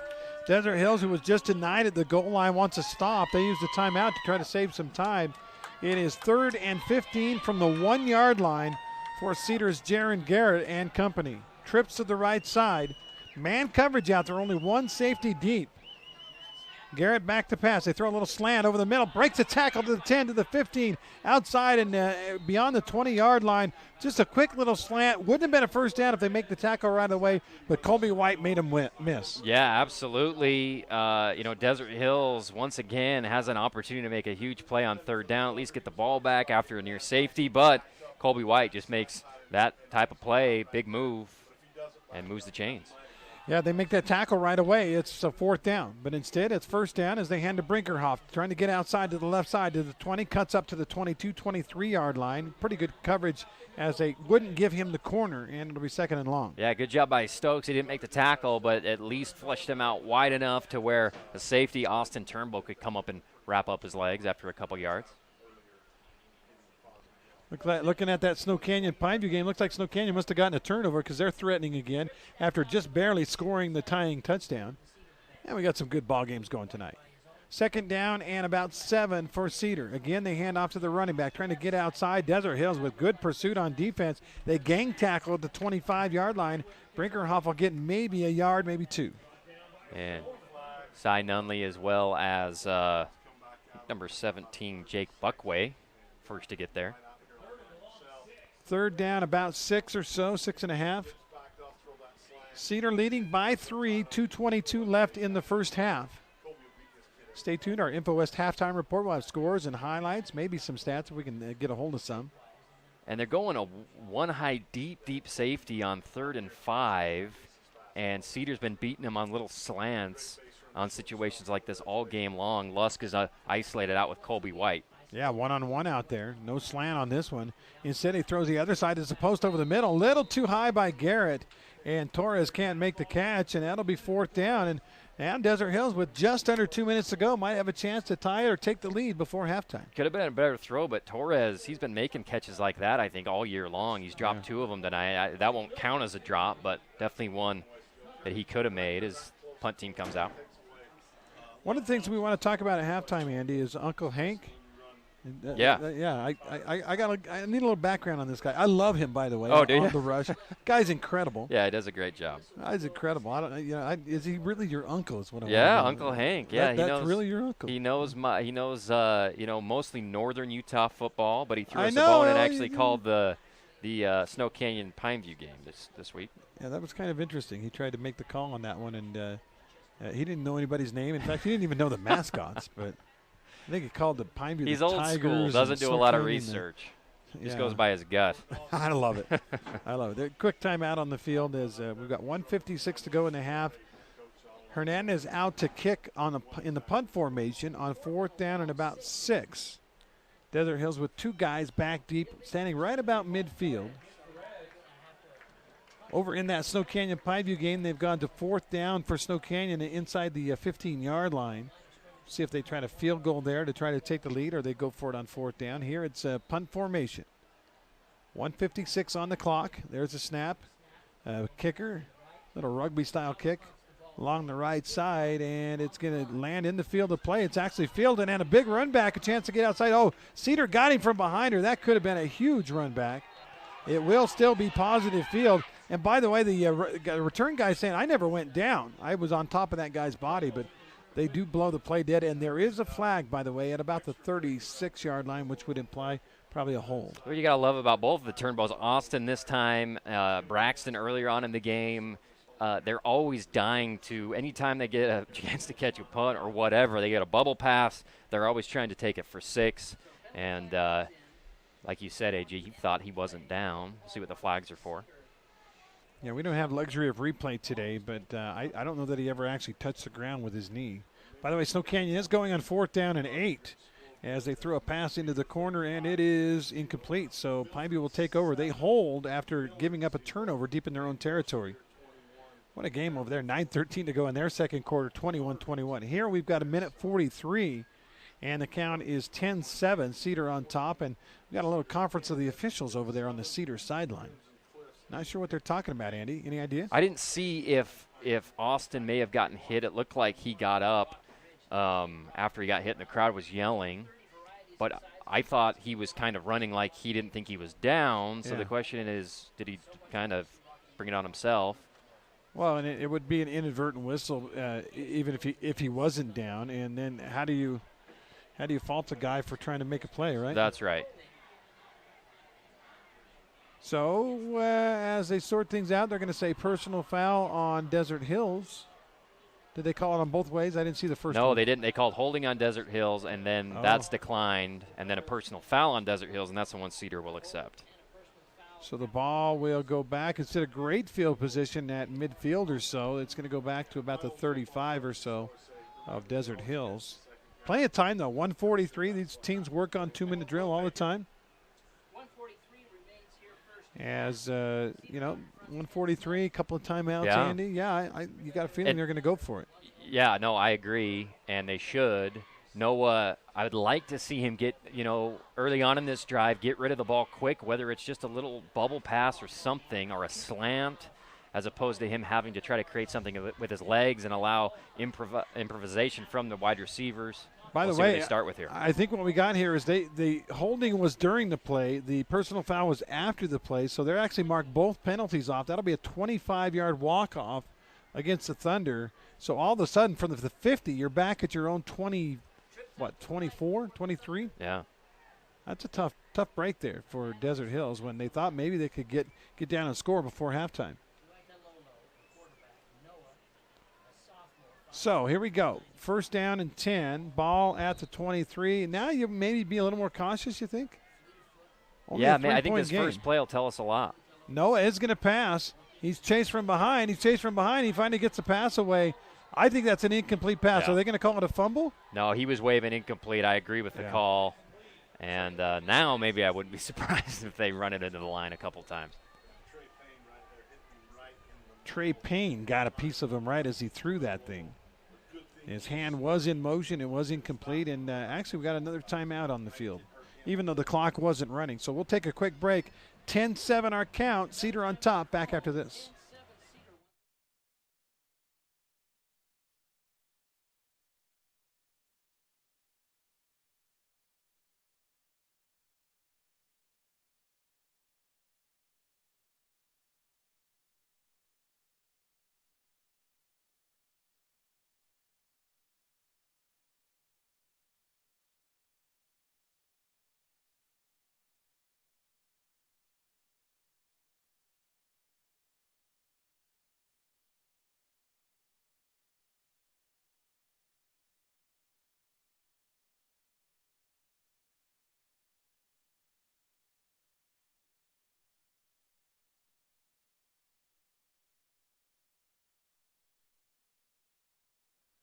Welcome back. If you don't want to hear the BYU score, they lead it, well, I just gave it away. They do lead at 14-7. They run a little swing pass from Desert Hills out of the timeout. It is complete. Ford again. Yeah, Ford. Ethan Ford. With a decent gain, got hit hard right on his leg by Ellis. Good hit. BYU gets a touchdown pass from Zach Wilson to Carter Wheat. It might be Wheat's first catch of the year, but 22-yarder. They lead Louisiana Tech 14-7 on our Hersey's Hardware scoreboard. Now brings up a 3rd down and 5. Big play for Desert Hills if they want to keep the drive alive here in the half. Ball is caught to the left side on a quick out, running up the sideline, finally going out of bounds. A good gainer of about 15 yards, and I think we're going to tack on 15 on a late hit. And I think a little ticky-tack on that one. He did get hit when he was out of bounds, but it was just a little nudge. But nonetheless, 15 yards. Maybe a makeup call from what happened about a minute and a half ago. Yeah, maybe. So about a 15-yard gain on the pass. Throw on another 15 on the personal foul. And Thunder will have now all of a sudden really good field position. Let's see where the final spot. It's going to be at the 44 of Cedar. By the way, another big complete pass. That one to Preston Mann in that Pineview game. And Pineview now threatening as they have the ball inside about the 30-yard line. Let's see where the final spot. Yeah, about the 25 of Snow Canyon. Here live, it's Desert Hills as Noah runs along the sideline, and he threw it behind his receiver. The play had kind of broken down. He was scrambling on the left side. He threw it behind his guy, and he couldn't make the catch. Would have been a gain of about 20. Yeah, it threaded it between 2 defenders, and it hit Austin Turnbow on the shoulder. Couldn't reel it in. Would have been a huge play. 2nd down and 10. Ball at the 44. 1:13 now. The clock starts to become a factor. 1:13. There's a pancake block in that Pineview game, by the way, for your show. Oh, thank you. Pancake there. Mid second quarter. Noah's in trouble in the backfield. Scrambles, keeps the play alive, uses his legs, gets around the left side and runs out of bounds inside the 40. They're going to, I think, spot him right at the 40, but that should have been a sack, and he made a great play. So Pineview, by the way, gets a nice run from Bunnell. Pineview threatening again. Here it's Desert Hills with the ball at the 40. It'll be a 3rd down and 6, though, so a big play coming up here for the Desert Hills Thunder. 1:05 on the clock on our Nets on Fire clock here. 10-7, Cedar on top. Noah, this time plenty of room to throw. He throws it in traffic. The catch is made. Intercepted. I believe it hit the receiver. The defender went flying in and grabbed the ball. It's either an incomplete pass or an interception. Referee has not made a ruling, Andy. Yeah, they're going to talk about it. Charlie Cook got up with the ball trying to sell that he picked it off as the receiver's still down on the field. I think they are going to call it a turnover. There has been no ruling by the officials. In fact, they're all conferencing right now as the injured player was the receiver on the play. It's impossible for us to really tell what exactly happened on that play, whether it was a live ball or not. I can tell you this, the injured player on the field for Desert Hills is Taven Mortensen, number 33. And, again, the officials have not made a ruling yet. Yeah, they're still conferencing out there. And with an injured player, I guess they have time, right? Yeah.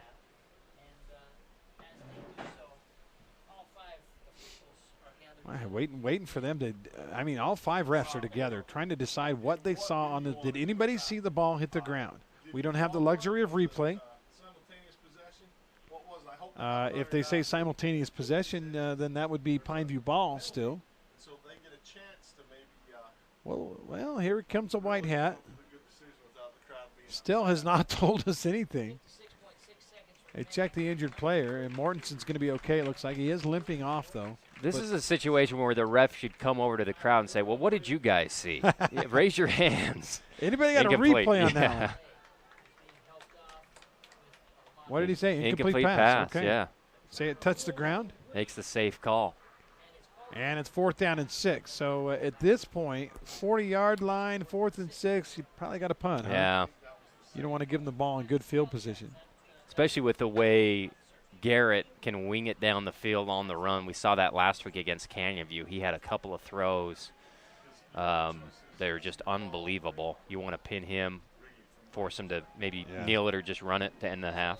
Enoch Takau just ran it in from 5 yards out for Pineview. That game is back and forth. We go like a tennis match. It's 27-21 with the extra point coming. And Desert Hills has come out. Andy, they're going to go for it. 4th down and 6. Noah back to pass. Looks to the right side. Throws underneath, and he short-hopped it. That was way short, and ball goes over on downs. And just what you said. Now do you want Garrett with the ball at the 40-yard line with a minute to go or just under a minute? Tough. And no, I don't think he got tipped. I don't think it hit anybody's helmet. He just came out of his hand horribly in the worst possible situation. And, yeah, you're right. Garrett's going to have a shot. Our game brought to you in part by, Fabulous Freddy's. Fuel it up, wash it down, and save it to Southern Utah Fabulous Freddy's. And don't forget the splash drink while you're there.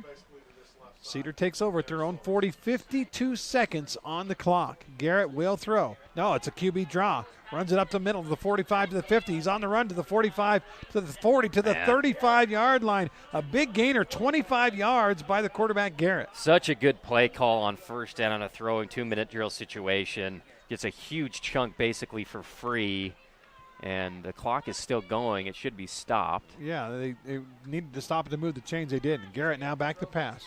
Looking. Now he's going to wing and throw as far as he can down the sideline, and it is intercepted. I believe it is picked off. No, they're going to say out of bounds. Oh. Tough call. We couldn't see his feet. It was way back in the corner away from us, but they're going to say it was out of bounds, incomplete. Spectacular effort there by Braxton Turnbow right at the pylon. So 2nd down and 10. Still 27 seconds on the clock for Cedar. They have one timeout left here in the first half. So if they can make a tackle without it being a first down, that's going to eat up most of the rest of the clock. 2nd down and 10. Garrett with twins to the right side. Now trips to the right side. He is going to pass, straight drop. Looking left side. Now he's going to scramble. Tries to get out of trouble, throws it underneath, and they keep him in bounds. And are they going to say incomplete or complete? Actually would have been better had he dropped it. I believe he caught it, at the 26-yard line, but is there a flag? Yeah, there's a flag at about the 35-36. Looks like they're walking Cedar back. So both teams try the 2-minute drill late, and neither one has had much success. Cedar now with 18 seconds left is going to be faced with a 3rd down and about, they got to get to the 25 from the 46, so 21 to go. And they're going to go ahead and use their last timeout. I believe it's their last one with 16 seconds to go, so we'll take it. 16 seconds left in the half. 10-7 is our count.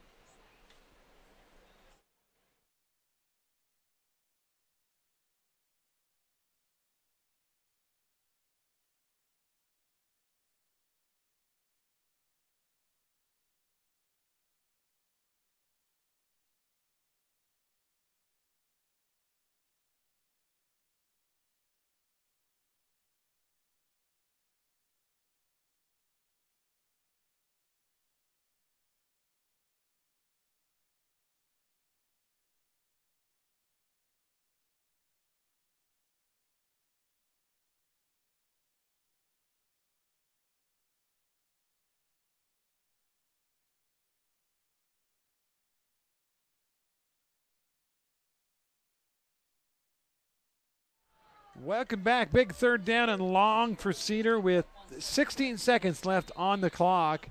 3rd down and 21 at the 46-yard line of Desert Hills. And with Garrett at quarterback, he's going to wing it, right?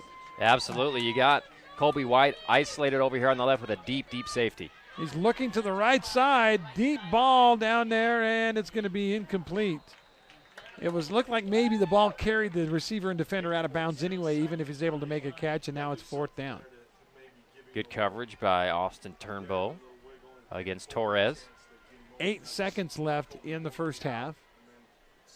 Now they're saying 3rd. I swear it's 4th down, Andy. I know we repeated the 2nd down on the hold. Yeah, I thought it was 4th down too. It should be. It doesn't matter probably because there's 8 seconds to go. But 3rd down, I guess, and 21 for Cedar. Garrett might let it go again. This time he throws it underneath. Ball is caught. Got to get out of bounds. Fighting and getting out of bounds after a gain of about, 5, 6, 7 yards. Is that close enough to try a field goal? with Hernandez. He's got a great leg. Wow, they are going to attempt it. This is going to be a bomb. It will be about 60.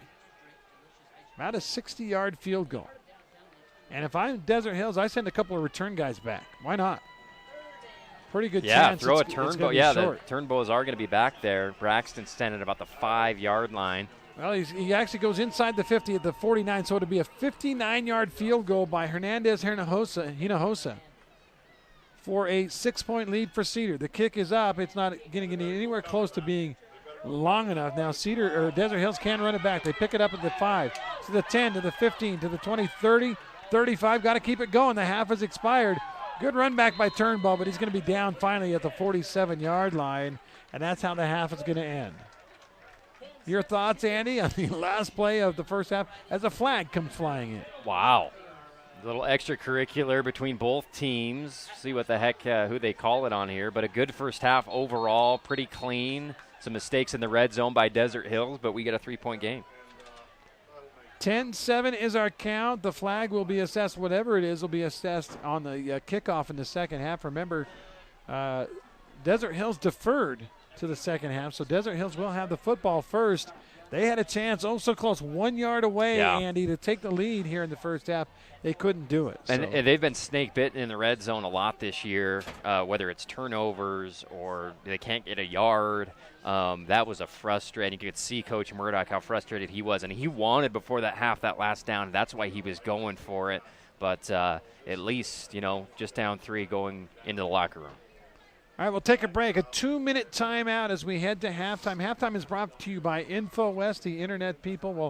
We'll talk about them a little bit at halftime. We'll have score updates on every game so far tonight. Has been really close and really exciting, both the college football, BYU, and then, of course, in high school football here in Region 9. We'll talk about all that. We'll have some stats for you.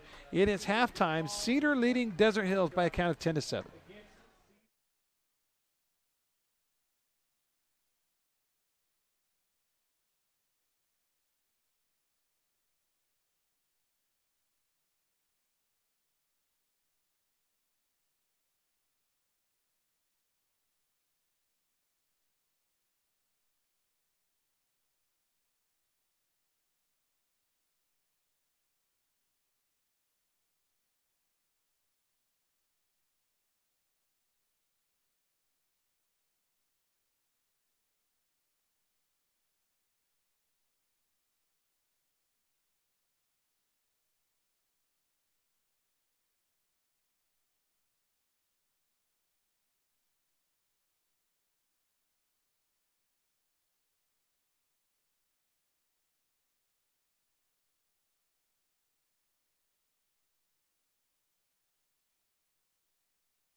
Welcome back, Andy Griffin, Andy Thompson, live from Desert Hills High School. It is halftime, and a little different game going on at Pineview, but here it's a defensive struggle, 10-7, as the Desert Hills Thunder with the lead. The only scoring, let's real quickly, that's hard to say, recap the scoring in the first half. Desert Hills led first. They came out on defense, got a 3-and-out, went right down the field and scored. It was a great play by Noah, the quarterback, as he stepped up into the pocket in traffic, found a wide open Josh Crandall for a 25-yard touchdown to make it 7-0. That came about halfway through the first quarter. Cedar put a drive together next. They got all the way down inside the 10-yard line. ended up drive stalling. They ended up kicking a 35-yard field goal. It was 7-3 late in the first quarter. A few minutes later, Cedar put a drive together with Brinkerhoff. Seth Brinkerhoff taking it in for 25 yards out to make it 10-7. Desert Hills answer, put together a great drive, got all the way down to the 1st and goal at the 1-yard line. That's almost a given in football, but I say almost. Yes, it's been a nightmare for Desert Hills in those situations. I've seen them be in the red zone like that and jump off sides or fumble or just have problems. And once again, a couple of play calls where Cedar just sent everybody jailbreak and got in the backfield and made the play. Very frustrating for Coach Murdoch. They're still in the game. They've struggled to run the ball a little bit, but overall, I think physically they've been toe-to-toe with Cedar so far. We're going to have some score updates from you. I can tell you Snow Canyon has scored again. They have 8 touchdowns combined in that Snow Canyon Pineview game. We'll get you an update from that ball game, including some stats. And we'll give you some updates from the other games around the region. A very weird score from Dixie High School between the Mustangs and the Flyers. And a game that seemingly nobody cares about. But remember, playoff RPI, everybody's in the playoffs. Hurricane and Canyon View are going to be in the playoffs, and one of them is actually, maybe even get a home game, depending on what happens the rest of the way. But Hurricane leading in that game. We'll have an update on that one as well.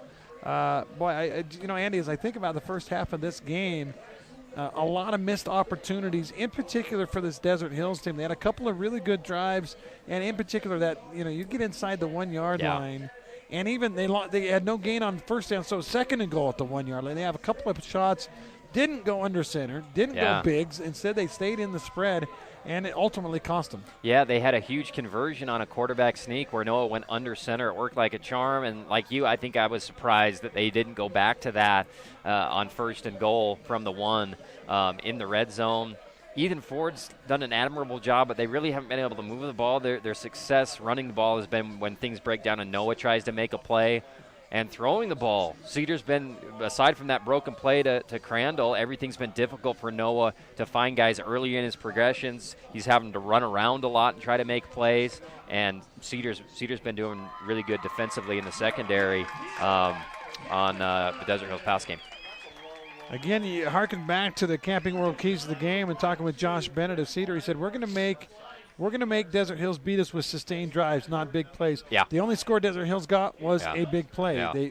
The one sustained drive ended up with no points, and so maybe Coach Bennett being a little prophetic there. Yeah, I totally agree. And if you're Desert Hills, I'd like to see, whether it's Austin or Braxton Turnbow, get the ball quick on quick throws, whether it's a quick hitch or a slant or a bubble. You got to get the ball into your playmakers' hands early. Crandall's been huge for them all year, but he's more of a possession receiver. So far, Noah just hasn't been able to get rid of the ball within 3 seconds to open guys. Cedar, on the other hand, Jaron Garrett's kind of been kept in check so far. I mean, he's had a couple dropped passes from receivers on big plays, but both teams kind of sputtering in key moments offensively. Probably lucky he wasn't picked off a couple of times. And, we talked about living and dying with Jaron Garrett. Yeah. A couple of those passes he threw were actually into what safety help on the coverage, and he was not able to make it happen. And pretty lucky that it wasn't picked off on a couple of. In fact, early in the game, was it Cy Nunley had a pick six maybe? That's right. That was dropped. Yeah, Nunley, late in this game, or late in the half, Austin Turnbow had a chance to pick it. It wouldn't have mattered. Basically, had been a punt, not a lot of time left, but a couple of drops by Desert Hills with opportunities to make interceptions. We are at the halftime tonight, brought to you by InfoWest, the internet people. Thanks so much to InfoWest. They've been a part of football for Region 9 sports for quite some time now, and InfoWest. Just really a great job with internet. Go to InfoWest. I have them at my house. I know Devin has them at your house. Do you have them at your house too? I do. Yeah, good old InfoWest. It's the fastest internet in southern Utah. They have local support, so you're not calling India to tell them I got a problem with my modem or anything like that. Go to InfoWest.com to find out more.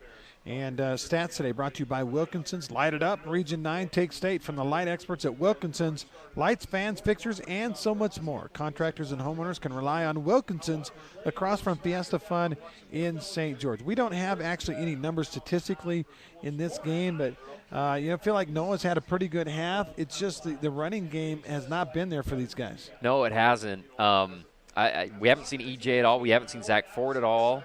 I'm a little bit surprised. Cy Nunley came in a goal line situation and had one good run. Ethan Ford has made some good plays, but most of his good plays have been he makes a great move at about the line of scrimmage and is able to avoid getting tackled behind the line of scrimmage. So not a lot of room. Offensive line on the goal line got beat bad by Cedar. So that's got to be a key, obviously, in the second half, is figuring out a way, whether even if it's throwing little passes on first down as an extension of your run game, whatever, you've got to be able to have consistent good plays for 4 or more yards on first down, and that hasn't been the case for him. 7:09, we're at halftime, and we appreciate all our great sponsors, including InfoWest and Wilkinson's. We'll have our Hearst Ace Hardware scoreboard update when we come back. We're going to take another 2-minute timeout. It is Cedar 10 and Desert Hills 7.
All right, we're back here at halftime as every single game in Region 9 is an exciting, close one. And, Andy, we've had weeks where no game was close. And For the first 2 weeks of Region this year. It was brutal. It was hard to broadcast. It was hard to watch, unless you were the winning team, I guess. And this week we are being treated all around the region. Great scores. Let's have our Hearst Ace Hardware scoreboard update, Andy. If you want to run away with that one, and I'll check on the BYU game while you're doing that. Yeah, let's do it. So Crimson Cliffs leads 15-11 over Dixie at halftime. What is that, rugby? 15-11? I don't know what they're playing over there, but good for Crimson with the lead. Canyon View and Hurricane tied at 21 at halftime, and Pineview, Snow Canyon living up to the hype, close one, 28-28, the halftime score over there. That's on ESPN 97.7. All right, we'll go. We'll check on the college game going on right now. BYU and Louisiana Tech, and right now it's a 21-7 lead. BYU on top. Louisiana Tech is driving though. They've got the ball inside the 30-yard line of the BYU Cougars. And let's see, Wheat has a touchdown pass in the first half for BYU. I was going to see if I could maybe recap the scoring. Again, if you don't want to hear these, you're welcome to to turn away. Zach Wilson in the first half, 14 of 15, 171 with a touchdown. And Tyler Algier with a touchdown run. Zach Wilson with a touchdown run as the Cougars lead it by a count of 21-7 at the break. And we were talking at the break, AG. Apparently Peyton Wilgar is all over the field making tackles, and how awesome has it been to see him kind of evolve into one of the best linebackers, definitely on the team. Maybe in, the hype he got coming into this season, one of the best linebackers around. So it's been cool to watch him. Yeah, and honestly, who saw that coming? We knew it was a great player. all-state player for Dixie High. But it's one of those situations where you see a kid like that go and get a preferred walk-on spot at BYU, and it's like, man, maybe they call it a gray shirt, yeah, or a preferred walk-on. Maybe play. You got at Dixie State, you maybe could have played earlier, and then he goes up and kicks butt. So good for him. Peyton Wilgar, and isn't his brother RJ still trying to keep his career alive as well?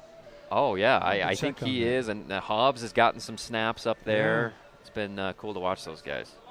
It is halftime here at Desert Hills High School. 10-7 is our count. The the Thunder leading or trailing the Reds. I looked down at the score here. It's 28. They went to halftime now, 28-28. Pineview and Snow Canyon. Pineview drove down to the 30-yard line, had one last shot at the end zone, and couldn't convert on the play. But Pineview with 289 passing yards in the first half. Braden Bunnell on his way to a 500-plus yard game if he keeps at the pace that he's going. That's hard to believe, actually. Yeah, it's amazing. I mean, usually Snow Canyon over the last few years is the team that can slow down teams, and they run the ball a lot, and they pride themselves in defense and stuff like that. But Pineview's a different animal, and it's the best offense that Snow Canyon's faced all year as far as production and routinely putting up a bunch of points, like 40 points a game or whatever. And so far, Snow Canyon's been able to keep up with them, and that one probably come right down to the wire just like last week for Snow Canyon. Classic matchup of a great passing game against a great running game. Yeah, right. And Snow Canyon with almost 170 rushing yards in the first half. Perhaps the reason Snow Canyon is still in this with all those yards Pineview has is they had a pick six on Bunnell as well. Without the pick six, Pineview's up one, maybe two touchdowns at this point, but instead it's all tied up. Got a good one going there. Now, what's all the dust on the field? Do we have some smoke or something? That's weird. I miss that too. I think it's some kind of, doesn't look like chalk. It's not homecoming. It is senior night here at Desert Hills High School, and the Thunder trail the Reds 10-7. That's twice I've done that, trying to give them the lead. It's because they got to the 1 yard line and didn't score, Andy.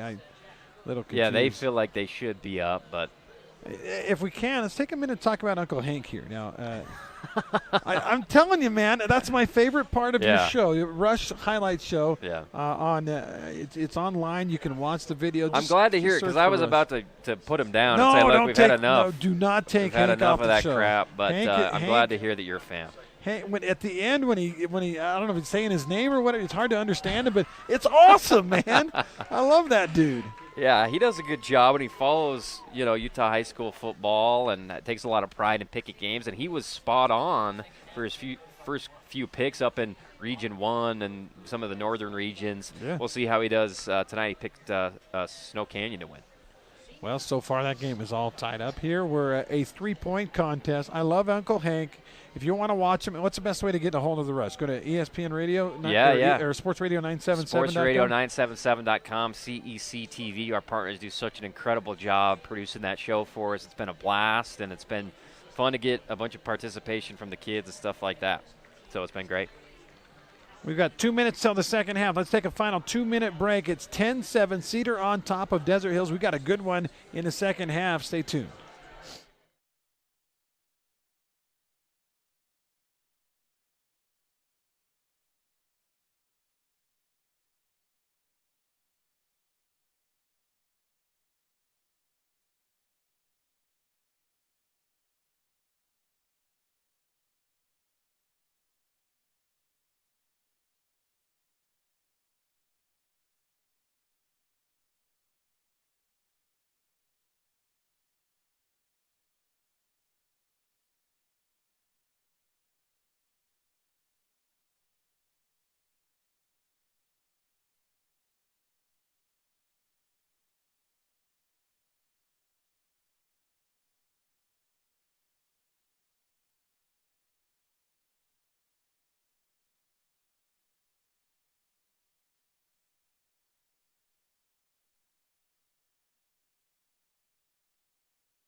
Welcome back, Andy Griffin, Andy Thompson, live from Thunder Stadium, Desert Hills High School. Thunder trail by a count of 10-7. Now, that penalty right at the end of the first half, Andy, was a personal foul on Cedar. They kind of lost their cool in the scrum there on the last play of the half. And so Cedar's going to have to kick off from their own 25-yard line. That could be big in this game. Yeah, absolutely. Desert Hills has struggled when they've had opportunities on Cedar's side of the field, and they'll probably have an opportunity this first drive. Yeah, a kick taken at about the 19-yard line. Turnbow right up the middle of the field. Gets a nice run back. He finally hit at the 45 and gets across the 50.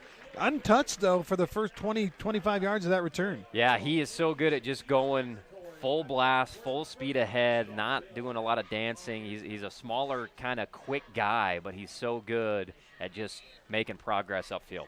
Again, our Region 9 updates tonight brought to you by Hearst Ace Hardware. Check out all the hot buys at Hearst General Store and Ace Hardware, located in the heart of St. George and Cedar City, and open 7 days a week to serve you with a variety of products with prices that please. Desert Hills comes out in plus territory at the 48-yard line. Noah, the quarterback, sends a guy in motion, hands it to Ford.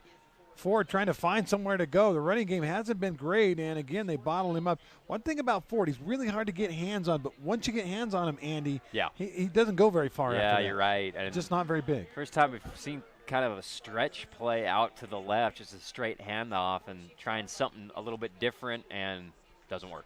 And got a yard. Second down and 9. Just the start of the third quarter. Desert Hills with good field position. Don't want to squander it here.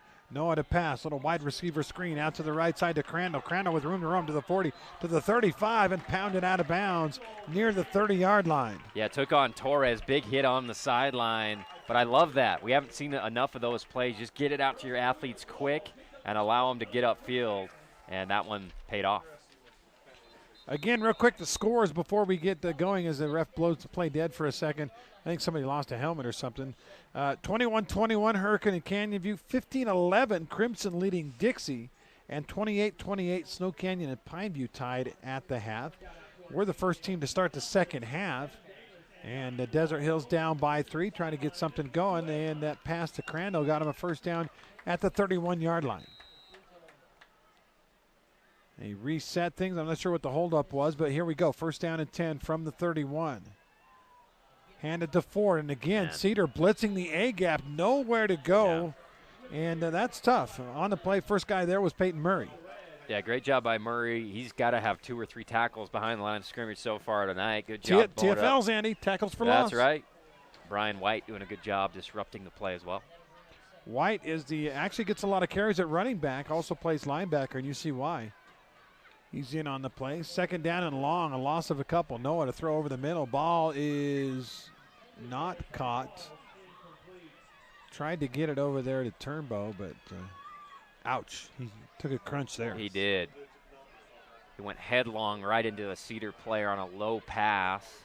And if I'm Cedar, I keep just sending heat at Noah all day long until he proves he can beat you down the field. So far, they're winning that battle. Third down and 12 from the 33-yard line. Noah back to pass. Here comes a blitz. Gets the pass away. Underthrown. Diving catch made. No, incomplete.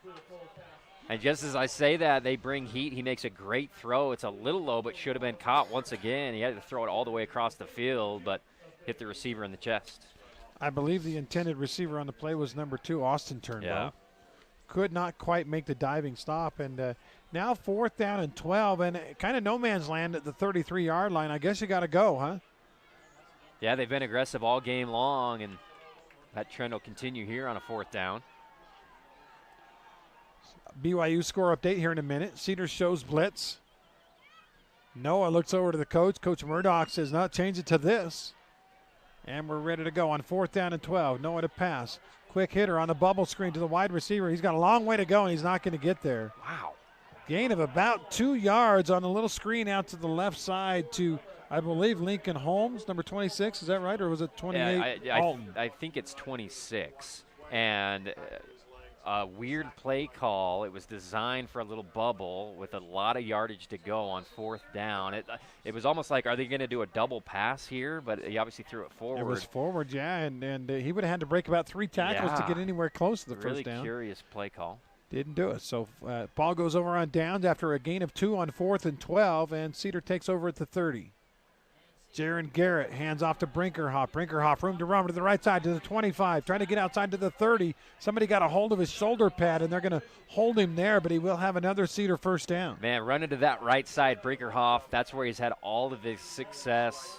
Credit him for the stiff arm and creating some of the yardage himself, but that right side of that line is doing an awesome job for the Reds. That's another fabulous Freddy's first down for Cedar High. They lead by 3. Great ball game going on here, but Desert Hills turns it over on downs, and Cedar now with a first down run, 1st and 10 at the 42. Great field position. And that BYU score, Zach Wilson with a touchdown pass, makes it 28-7. Still in the first half of that game, 44 seconds left in the half. First down and 10. Man in motion. Fake it to Cook, and Jaron Garrett keeps it himself right up the middle, a minimal gain of 2 or 3 yards.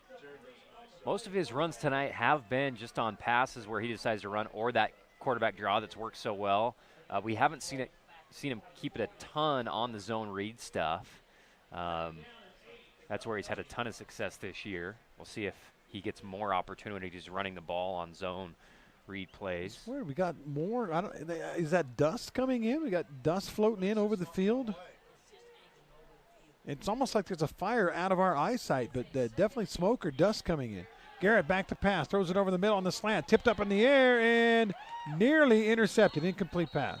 Wow. He was trying to kind of aim it into Trey Payne on the seam. Yeah, the tight end right up the middle of the field. Almost looked like a catch, then it looked like an interception, then it looked like Trey Payne had another shot at it, but falls to the ground. That BYU touchdown pass came from Wilson to Gunnar Romney. And BYU up by 3 touchdowns. And we're still trying to figure out the source of this smoke/dust. It's a very mysterious stream of. It looks like smoke, to be honest. It does look like smoke. I'm trying to see from the parking lot over there if somebody's grilling or something. That's a lot of smoke for one grill. 3rd down and about 7 for Cedar. Still on their own side of the 50. Garrett to pass. Looks over the middle. Ball is underthrown, but I believe a great catch made by Colby White at the 45. If it is, yeah, it's a first down. And once again, Garrett not with a great throw, but White makes a great catch. It seems to me Garrett's not really turning it loose on his last few throws. He's just trying to place it, and luckily didn't short arm it enough to prevent them from getting a big first down. Luke Udy is one of our great sponsors. It's not necessarily very fun shopping for insurance until you find yourself a great deal. Give Luke Udy a call today at 435-251-9102. First down and 10 Cedar at the 45. Brinkerhoff with a head of steam, and he is pounded down. Pretty good defense because he had a full head of steam, but he'll only end up gaining about 2. Yeah, hard run by Brinkerhoff. He's been running hard all game. Tangren made the play. Yeah, there's your Star Watch guy. And get to call his name for the first time tonight. Makes a play and then comes out. So 2nd down and 9. Why would you take him out? Did he take himself out? Tangren made one of the best plays I've seen all year as a defensive lineman. He got the tackle, the strip, sack, and the recovery against Dixie. The trifecta. Yeah. He's a great player. 2nd down and 9. Garrett with twin wideouts to the right side. Sends one of those in motion. Fakes to Cook, keeps the ball. Now that's oh boy, Desert Hills pounds him down. 1, 2, 3, 4 black jerseys there. Garrett had no chance. All the trickery, it didn't work. Yeah, you got a turnbow back there. Jake Buckway joined him, and Jake Stokes came in and delivered the hit. Great play. Once again, Desert Hills, their game plan all night long has been super aggressive, sending extra guys that they can't block, and it's worked so far to set up a 3rd and long. By the way, Game 2 of the NBA Finals, it's all Lakers once again, 82-64, actually midway through the 3rd quarter. Looks like the Lakers are on their way to a title behind it. Has the chance to be one of the lamest NBA Finals in a long, long time. Yeah, I'm with you on that, especially with a couple of players, Dragic and Bam out. Quarterback draw, Garrett fighting for yards on 3rd down, and he's going to be short of the first down. He does get inside the 40. That makes a doable 4th down. As he got about to, 12, 13 yards. Yeah, I would agree. And we saw Hernandez come out and attempt a long kick that was nowhere near. This one would be 56 if they tried it from here. I don't think they're going to. Garrett's kind of walking it off. He took a pretty good hit at the end of that one. He's trying to shake it off. Need a little Taylor Swift there. Shake it off, baby. 6:29 left, third quarter. 10-7 still. Not a ton of offense in this game, but still an intriguing contest. Pineview and Snow Canyon just about to start the third quarter. That game's 28-all. And now a stoppage of play. Coach Josh Bennett says, we got to talk this over. So we'll take the timeout. That's an Intercap Lending timeout. We'll be back in 45.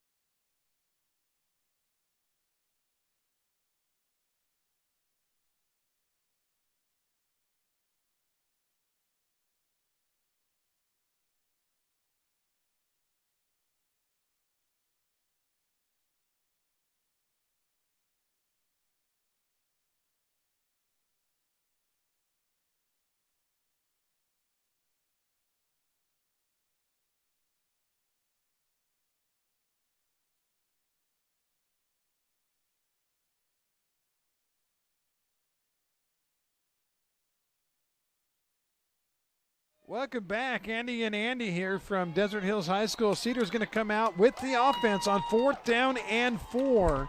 Garrett just ran for about 11 on 3rd and 15, so see maybe run the quarterback again. Desert Hills shows A-gap blitz. They show everybody blitz, maybe just trying to get them off sides. And we've got a flag. Did Cedar move? Yeah, Cedar moved.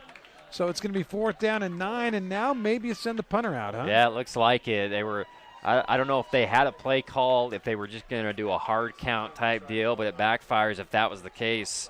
One of Cedar's linemen jumps amid a jailbreak look from Desert Hills. And that, by the way, that I'm 100% convinced that was trying to draw them off sides, use a quarterback hard count. They've done that several times this year. Pineview fell for it. Dixie fell for it. Desert Hills did not. So 4th down and 9, and Hernandez Hinojosa comes out to kick it on 4th down at the 44-yard line. 6:14 on the clock, and now another flag. And if Desert Hills jumped off sides, it'll be 4th and 4 again. And it's going to go against Cedar, and Is it's it? Okay. 34 on Desert Hills, who baited the guy, Peyton Kavaka, with the old school Brian Bosworth neck roll. Out there on special teams, making something happen with a little flinch. Got the guy to flinch back. After I walked down on the field and interviewed the coaches, I came up right behind the Kavaka mom and dad. I could tell because they had all the Kavaka gear on, but their son did something good there, right? So now it's 4th and 14, and they will punt it. Nice high kick, not real deep. It'll land at the 20. And actually go backwards. Cedar needs to pick it up. Actually got a four-yard backspin. Good golf shot if you can do it, but otherwise not a great shot. And Desert Hills will take over. So both defenses get a hold to start the second half. Yeah, good job by Desert Hills there. Both defenses all playing aggressive. Their linebackers, their safeties are coming up in the box and penetrating, getting into the backfield. See if Desert Hills can put something together. They've been quiet since that one of their first drives, throwing it to Crandall for a touchdown. Thunder takeover. We're halfway through the third quarter. Desert Hills trails by 3. Got to figure out a way to get this thing into the end zone, or at least get 3 and equalize this thing. They hand it off. Nope, play action. Throws it over the middle, and in heavy traffic can't make the completion. Trying to get it to Turnbow. And it'll be 2nd down and 10. Dixie just retook the lead on Crimson 18-15. That is such a weird football score. But, you know, they both kick a field goal. It'll be 21-14, and we'll be back to what it's supposed to be. 2nd down and 10.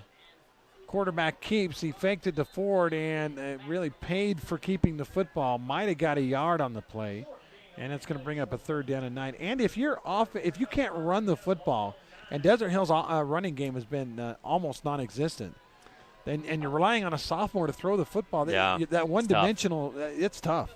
Yeah, and you know, they're eating. These linebackers of Cedar are just having a field day today.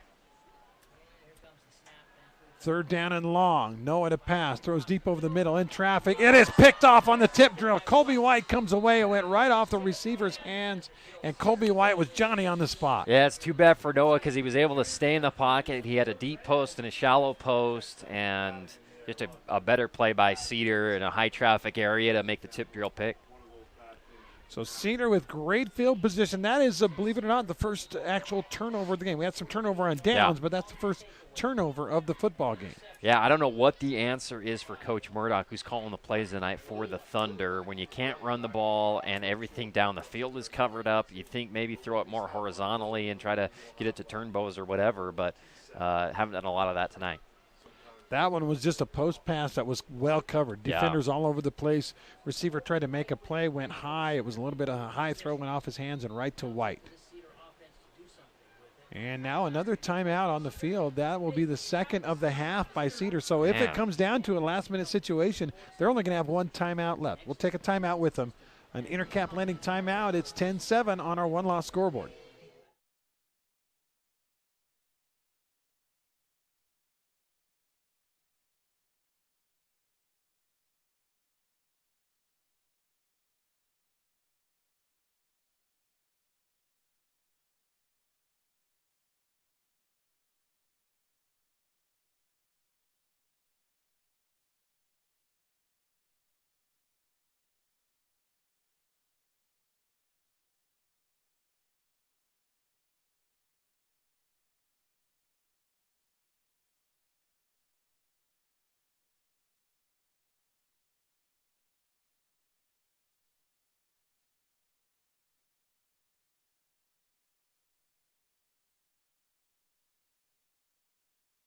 First down and 10, Cedar coming out of the timeout. They run a little speed option, and Brinkerhoff has it.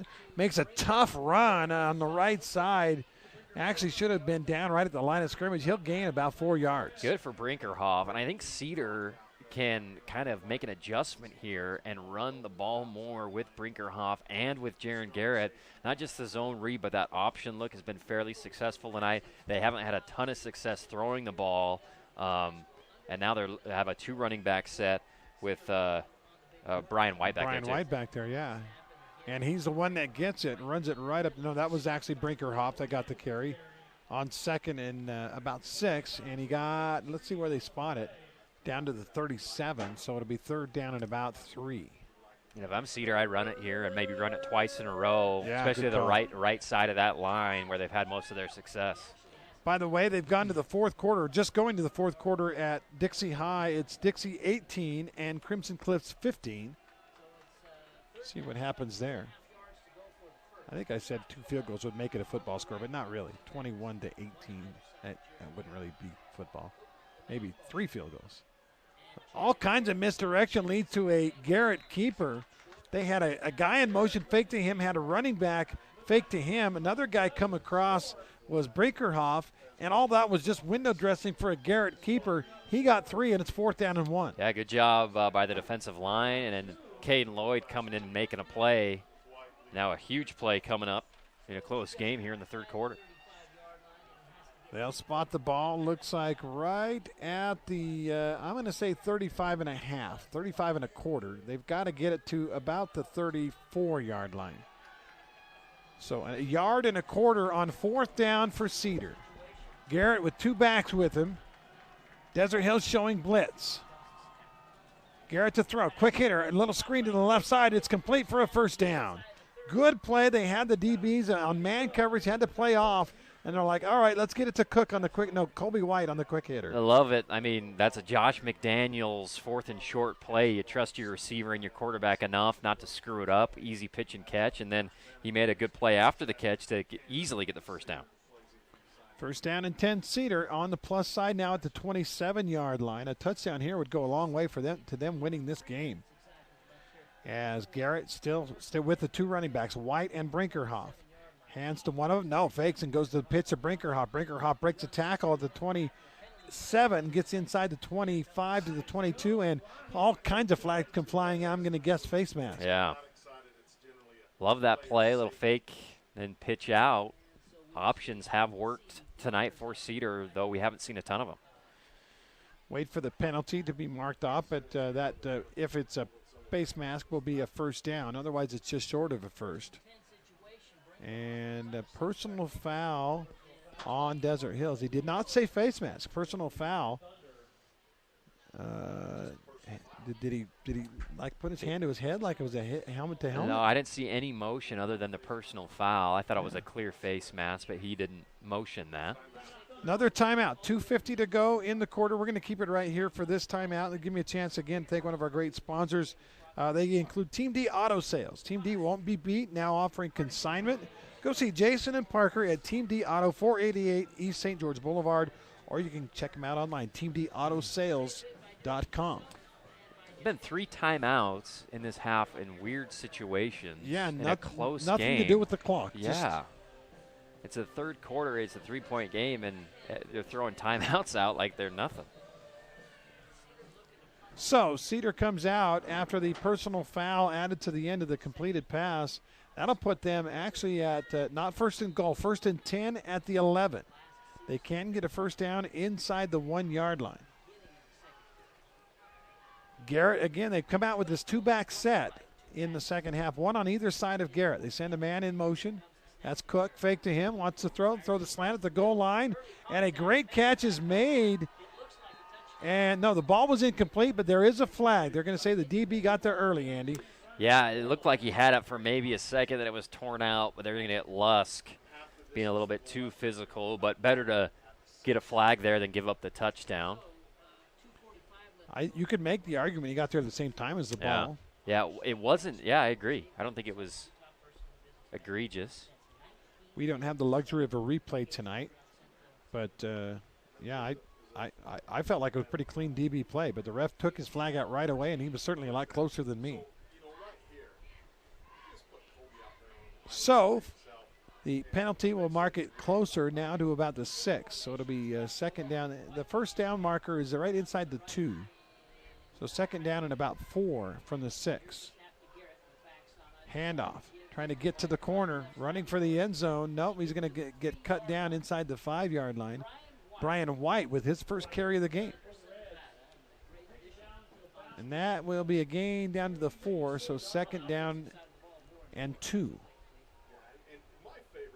I think that's one of the things they need to fix, Andy, is if you get a face mask on a play, you should either make the offense take the penalty or the yardage. Instead, you get the penalty and the yardage. Yeah, it's a devastating And it ends up, a lot of times it ends up being a 30 or 40-yard penalty. Yeah. All right, ball at the 4, second down and 2 for Cedar, trying to get a 2-score lead. They hand it off up the middle, and physical run right up the gut is a touchdown by Brian White. Yeah, decided to stick with the run, keep it simple. And unlike Desert Hills, who struggled in the red zone, Cedar pays off with a score to extend their lead to 10. Well, 9 pending the PAT.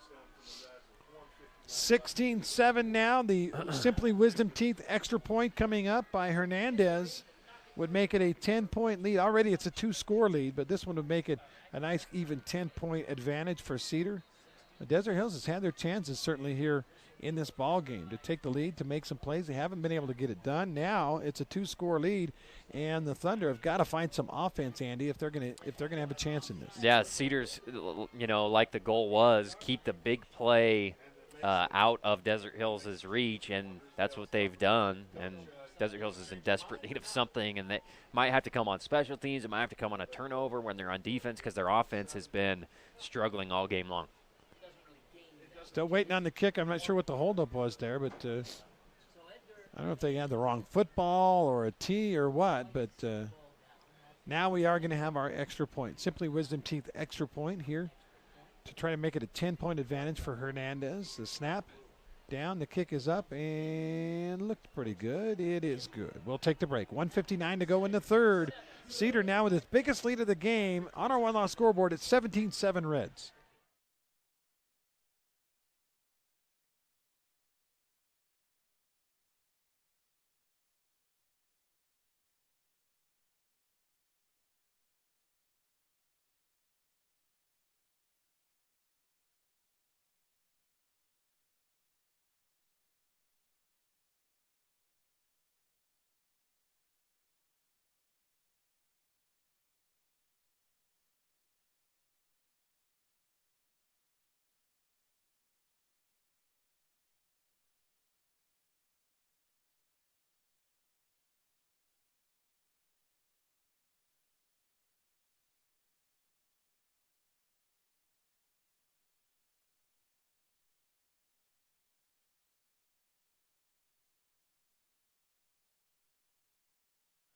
Welcome back. It's now a 10-point lead for Cedar. Desert Hills in desperate need of some big plays. They can't get it on the kick return. It's a short kick that is run back about 10 yards out to the 28-yard line. But Desert Hills now, Andy, with a team that has shown little offense. Couple of drives in this game is all.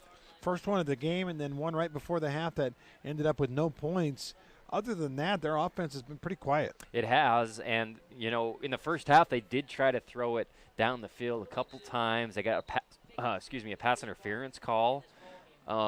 They need something big. They can't have another drive where they maybe get one first down, but nothing that threatens as there's another stoppage in play. Timeout again? There's one of the coaches is right out in is that Murdoch right out in the middle of the field? Yeah, I didn't see the signal of who the timeout, who called the timeout. I don't see any injured players or coming anything. out. This is interesting. Yeah, they bring Josh Bennett out too. I'm going to get my binoculars out. I'm not really good at lip reading, especially when they have masks on. But they're going to talk to him about something. I didn't feel like it's been an especially poor sportsman game or anything. No, me neither. The white hat with a mask on is got Mark Murdoch and Josh Bennett right out of midfield, or right out in the middle of the field, about the 38-yard line, and he's giving them both a pretty good talking to. Yeah. I don't know that I've ever seen this in the middle of a game. Yeah. They stopped play, brought both head coaches out to the middle of the field, and he kind of lectured them. And now they're going to both coaches are going to call their teams together. Wow. This is weird, Andy. This is crazy. Is it just a, hey, simmer down? You assume, yeah, but like you said, it hasn't really been that dirty of a game. Maybe they're saying stuff at each other. Maybe it's a language thing, or I don't know. I've never seen anything like this. Very bizarre. Meanwhile, we're at 1:54 in the third quarter, and play has been suspended at least for a little while. I mean, in 2020, you almost think maybe it has something to do with coronavirus. That was what I was saying. I don't think it swabbing can be. Kids. Yeah, a little swab up the nostril to the brain cavity. I guess you can do it by spit now. But Yeah. now the referees, we're still stopped. The two teams are back out on the field, but now the referees have gotten together. All five officials at the 27-yard line. Meanwhile, the PA guy has started playing music and saying, hey, it should be the Jeopardy theme, I think, but it's not. It is the Jeopardy theme. All right. Yeah. Good call over there in the booth here. Mark Murdoch, or Mark Musgrave and the gang over there. Now we'll go. First down and 10 for Desert Hills. They get a running play up the middle. And again, the Ford is really quick and hard to get a hold of. But if you get hands on him, that's it for the run. And he made a nice move, got a couple of yards, but as soon as they touched him, that was it. Yeah, I agree with you. And once again, I'll say again, I'm surprised that maybe sign only. I know you want to preserve him for defense, but not a lot of yards after contact tonight. Run a little screen to Turnbow. Turnbow makes a nice play, made a little lemonade out of lemons there, and will end up getting about 6 or 7 yards. I love getting whether it's Austin or Braxton, get him the ball, and he's going to battle for you, and that's exactly what he did that time. He's hard to bring down for a small guy and takes a lot of pride in making plays through contact. And a late flag will add 15 more yards on the play. We were just talking about that. You get the yardage from the play, and you get the 15 from the penalty. Actually, they call it a 5. Remember in high school, they've done away with the 5 or 15 at the other levels, but at high school, they can actually still call a 5 or 15-yard face mask. That's the 5-yard kind right there. So first down and 10. I'm just kind of glancing over that Pineview game. They're playing a little pitch and catch with Snow Canyon. Meanwhile, they throw a deep ball, and it is caught. What a catch on the right sideline. Was that Crandall on the grab? Crandall, and that's what we were calling for. They're in desperate need of a big play. They just decided to throw it up to Crandall, who has been excellent making tough catches, 50-50 balls. That one he ripped away from a defender. Excellent hands by Crandall. Well, whether you're playing Madden or real football, if you got man coverage out there, that's the read you want to make, right? Handoff up the middle, and boy, that play was terrible. What a great play up the middle by the nose tackle for Cedar. I believe that was Trey Payne on the play. It's one of these things where you make a big play and then you want to run tempo and get up to the line and catch him off guard, but going with that play up the middle, this time it's Zach Ford who's in the game for Desert Hills. There's just been nothing there up the middle. Actually, a loss of a yard, 2nd down and 11. They send a man in motion. Noah back to pass. Look to that motion guy, throws it out there. The ball is caught. Defender fell down, but still somehow made a tackle. Man. Colby White went down and still made the play. I thought he was going to have a chance to maybe pick it, and then he falls, and somehow, like you said, on the ground, it could have been a disaster for Cedar. I'm smelling bacon now, by the way. It's an unbelievable smell. That's tantalizing us all in the press box. By the way, the clock has run out on the 3rd quarter. 17-7, Cedar on top. Desert Hills driving. We'll be back in a minute.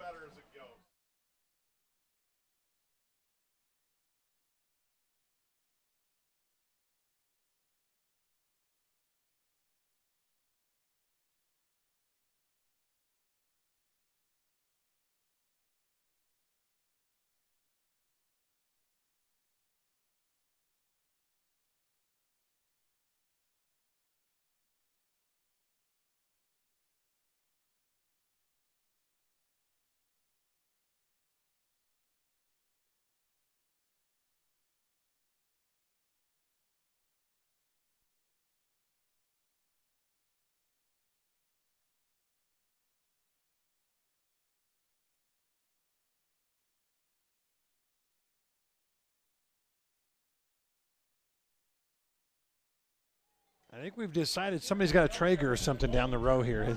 The smell of cooking meat, which is one of my favorite smells, I have to admit, is wafting up here. Meanwhile, on our Hersey's Hardware scoreboard, Snow Canyon with a long touchdown pass from Landon Fry, and he hit, looks like it was Jake Hill.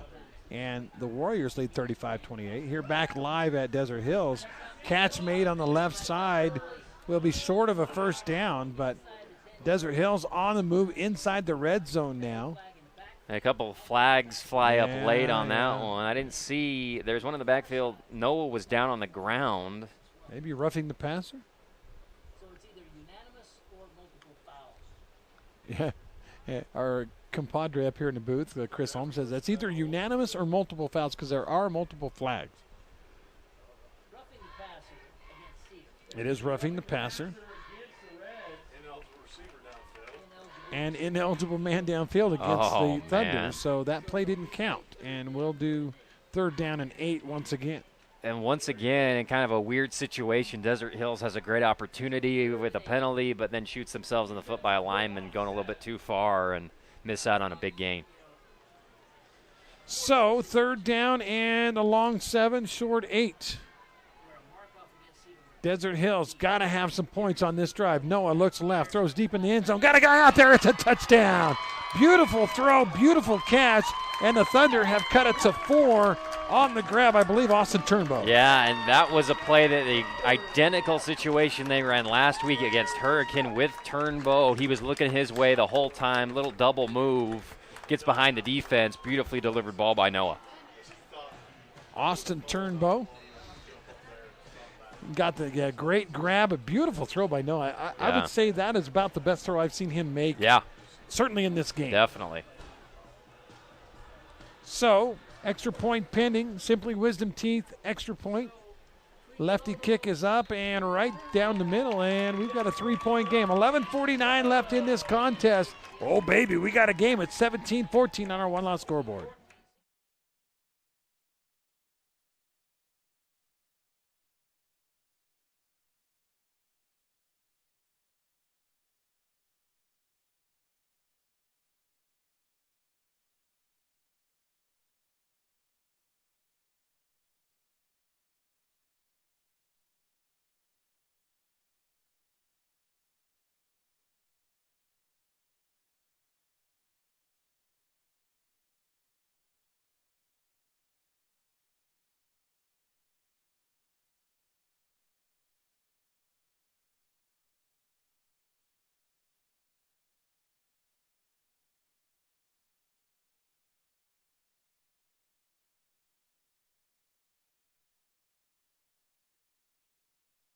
Andy, there's an old Motley Crue song that says, "Girl, don't go away, mad girl, just go away." Well, Desert Hills is not going away in this game, and they're not mad. They score a great touchdown here early in the fourth quarter to make it a 3-point game, and the kickoff goes into the end zone for a touchback. Yeah, the throw of the night for Noah Fuilatalolo to Austin Turnbow to cut it to a 3-point game, and now we just need Desert Hills fans are getting fired up. They just need a stop here. Another great touchback by Hunter Bentley, who's getting mobbed on the sidelines. They respect the kicker over here. Love the kicker, yeah. By the way, Hearst State's Hardware scoreboard update, 28-28, Canyon View and Hurricane tied in the fourth quarter. Actually, end of the third quarter. So 28-28, little shootout going on there between the Tigers and the Falcons. Here, it's a 3-point game, lots of time left, 11:49 on the clock. And Cedar leads Desert Hills by 3. Jaron Garrett hands it off. They go to the running game, and Desert Hills stops it after a short run. On the carry was Seth Brinkerhoff, number 13. And Desert Hills has kind of held Cedar to not too many big plays. They've had some, draw runs. Brinkerhoff has had a couple of long ones, but no long throws down the field necessarily tonight. And they're hoping to keep that buttoned up here defensively while they just cut the lead. Tangren comes back out of the game once again. Not sure why. Seems like he's done a lot of rotating in and out. As much running as he's done, you might as well leave him in the game. Right, it's more tiring to run off the field. Second down and 9. 11:13 on the clock. It is running. 11:10 and rolling. Desert Hills defense looking for a stop. They've been very good this season for the most part. They send a man in motion. Cook, fake it to him. Now Garrett on the run. He's in big trouble, and they're going to throw him down. 3 black jerseys is there. Who was the first one, Andy? Yeah, great pursuit. That was 62, Peyton Williams, who makes the play as he runs off the field to big applause. I think we got some Williams right in front of us here cheering him on. Great play. So. Third down now, a loss on that play of about 7 yards. It's going to be 3rd and 16. And Desert Hills, if they can get a 3 and out here, they have all the momentum in this game with 10.5 to go. Big play now. Garrett with 2 running backs and 3 wideouts, 2 to the right side. Probably going to be a pass on 3rd and long. Garrett looks to the left side. Now he throws over the middle. Ball is caught, and a big hit made on the play, but hanging on is Cook. And Austin Turnbow gets up. But I think it's going to be got a little stinger. Yeah, definitely short of the first down, though. Great tackle by Turnbow. That saved the first, slant. The guy's got a full head of steam. You've got to have an immediate stoppage of momentum, and Turnbow, I think, hurt himself. Yeah, he's either got a stinger or a collarbone issue because it was just dangling there. He put his body on the line to make a huge stop for the Thunder. Wait and see what the injury is. Injury timeouts again brought to you by Intermountain Sports Medicine. We also thank Luke Udy. Shopping for insurance isn't as fun as watching your favorite team until you save a ton of money on home, auto, or life insurance. Call Luke Udy today at 435-251-9102. Let's take a quick timeout. We'll be back in 45 seconds.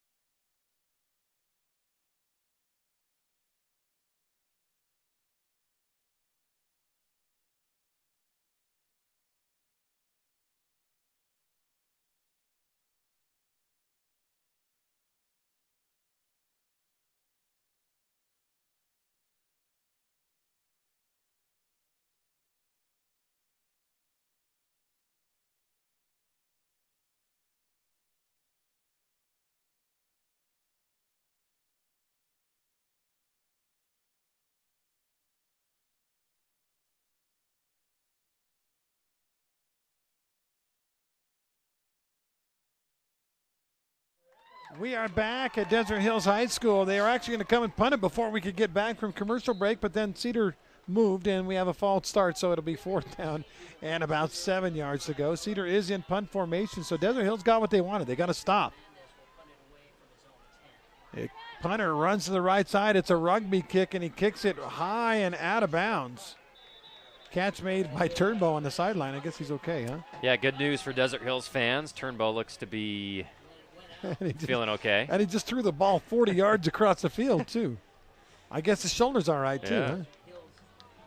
Maybe it was a concussion protocol they check in with his cognitive. I don't know, but he's going back into the huddle. He might be going back into the game. About a maybe 25-yard punt, and Desert Hills just having scored, they get a stop, and now they've got an opportunity to go down and maybe take the lead here. First down and 10 at the 43 of Cedar for Desert Hills. Thunder trail by 3. 9:17 on the clock. Noah back to pass. Here comes the pressure. Probably should have been a hold. Noah gets away from one guy. There's the flag. It was late coming, but it was a good call. A pass is complete about 5 yards, but the referee, to me, it was a pretty obvious hold, Andy. Yeah, I agree. He does complete it to Brighton Bingham, but it'll be coming back. Again, the scores we had, Hurricane 28, Canyon View 28. That game early fourth quarter. And did SoCan just complete about a 40-yard pass, or did he drop it? I guess he dropped it. That game is 35-28, Snow Canyon leading Pineview. And last we heard was Dixie, 18-15 over Crimson Cliffs? Yeah. Oh, he did drop it. And the most important thing about dropping a pass is pretending like you're hurt after you drop it. That is key, yeah. I think I injured. That's why I dropped. That's kind of like me trying to run the 1,600 meters. After about 1,200 meters, I got a hamstring problem. I'm not going to be able to finish that. Right. Pass is complete for Desert Hills out to because of the hold. They had first and 25. Now it's second down and about 13. 8:35 on the clock. Thunder got to make some meat here. Quarterback Noah to throw. Throws him out there. The ball is caught. Breaking a tackle is Turnbow, and he gets for all that about 4 yards. That was Braxton, right? Yeah, Braxton, that was Braxton. Not Austin. Third down. I don't know what the magical play is on this one. Maybe Crandall. He's split out against Braxton Torres. You got Austin Turnbow near side, singled up. Here we go. Big third down. Noah back to pass. Throws it underneath. The defender fell down. It's complete to Austin Turnbow. And he loses the football. Oh, man, he was fighting for yards. Already had the first down, and the ball just pops out of there like a pill out of a dispenser, like a Pez out of a dispenser. Yeah. And Cedar recovers. It was such a great route. He stopped on a dime, turned around, made a good catch. It almost looked like he had to go to a knee to make the catch, but he didn't. And then just trying to fight for extra yards like both he and Braxton do backfires on him that time, and it's Cedar ball. Tough break. Pineview just made a play in the Snow Canyon end zone. Let's see if we can see it here. I believe they blocked the punt, and it's a safety. And it was Dom McKenzie, who's usually returning the punt. Yeah, he blocked the kick. It's 35-30, and Pineview will get the ball back. We had some great games going on. Let's see if we can find a Dixie score now. Dixie was up, I think, 18-15 in the fourth quarter of that game over Crimson Cliffs. Here, after the great completion and the effort by Austin Turnbow, Cedar will recover the fumble and take it first down and 10 at their own 33. 7:53 on the clock. Can't give anything up at this point if you're Desert Hills. Garrett with two running backs. Runs the option to right side, cuts it up, and great coverage by Desert Hills. It'll be a gain of about a yard, maybe two, for Jaron Garrett. He wanted to run the option wide, Andy, but they set the edge really well, and he had no choice but to cut it upfield, and there was a lot of black jerseys there waiting. Yeah, Ashton Stevens coming off the field, him getting some of his first action on the defensive side of the ball as a key second and long coming up for Cedar.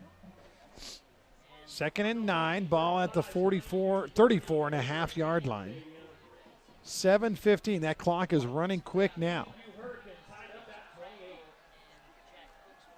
Garrett sends Cook in motion, keeps it himself, goes up the middle, lowers his shoulder, pushes the pile. The pile pushes back, and he'll get about 4. It'll be third down, another key third down in this ball game, Andy. You know, one of those moments we might be looking at an AWP playmaker play here. Yeah. If the defense can make a play for the Thunder. 25-15, by the way, Dixie over Crimson. Oh, they've opened it up a little bit. Flyers lead by 10, 25-15. I don't know that I've ever remember a game ending 25-15. Me neither. Not in football, maybe in Australian rules football or something. Cedar breaks the huddle on a big third down and 5 from their own 38-yard line. Got to get it to the 43. Garrett with 2 backs and 3 wideouts. Wants the quick hitter over the middle. The ball is complete. Great grab by Cook. And the first down, I believe, is achieved at the 44. And that's been their money play, thrown to the slot, about a 7-yard throw. Just a little look-in route. This time Braxton Turnbow makes a pretty good hit, but not before he gets the first down. Yeah, ball out to the 44. They needed the 43. So a gain on 3rd and 5 of 6 yards. And now Cedar can run off another couple of minutes. We're down to 5:50 left, Andy. It is rolling. I feel like there's no play clock anymore. I just feel like every play we're taking like 50 seconds. First down and 10 from the 44. Taking their time. Garrett does want to throw. No, it's a QB draw. He is hit by one of the linemen, but still falls forward for about 3.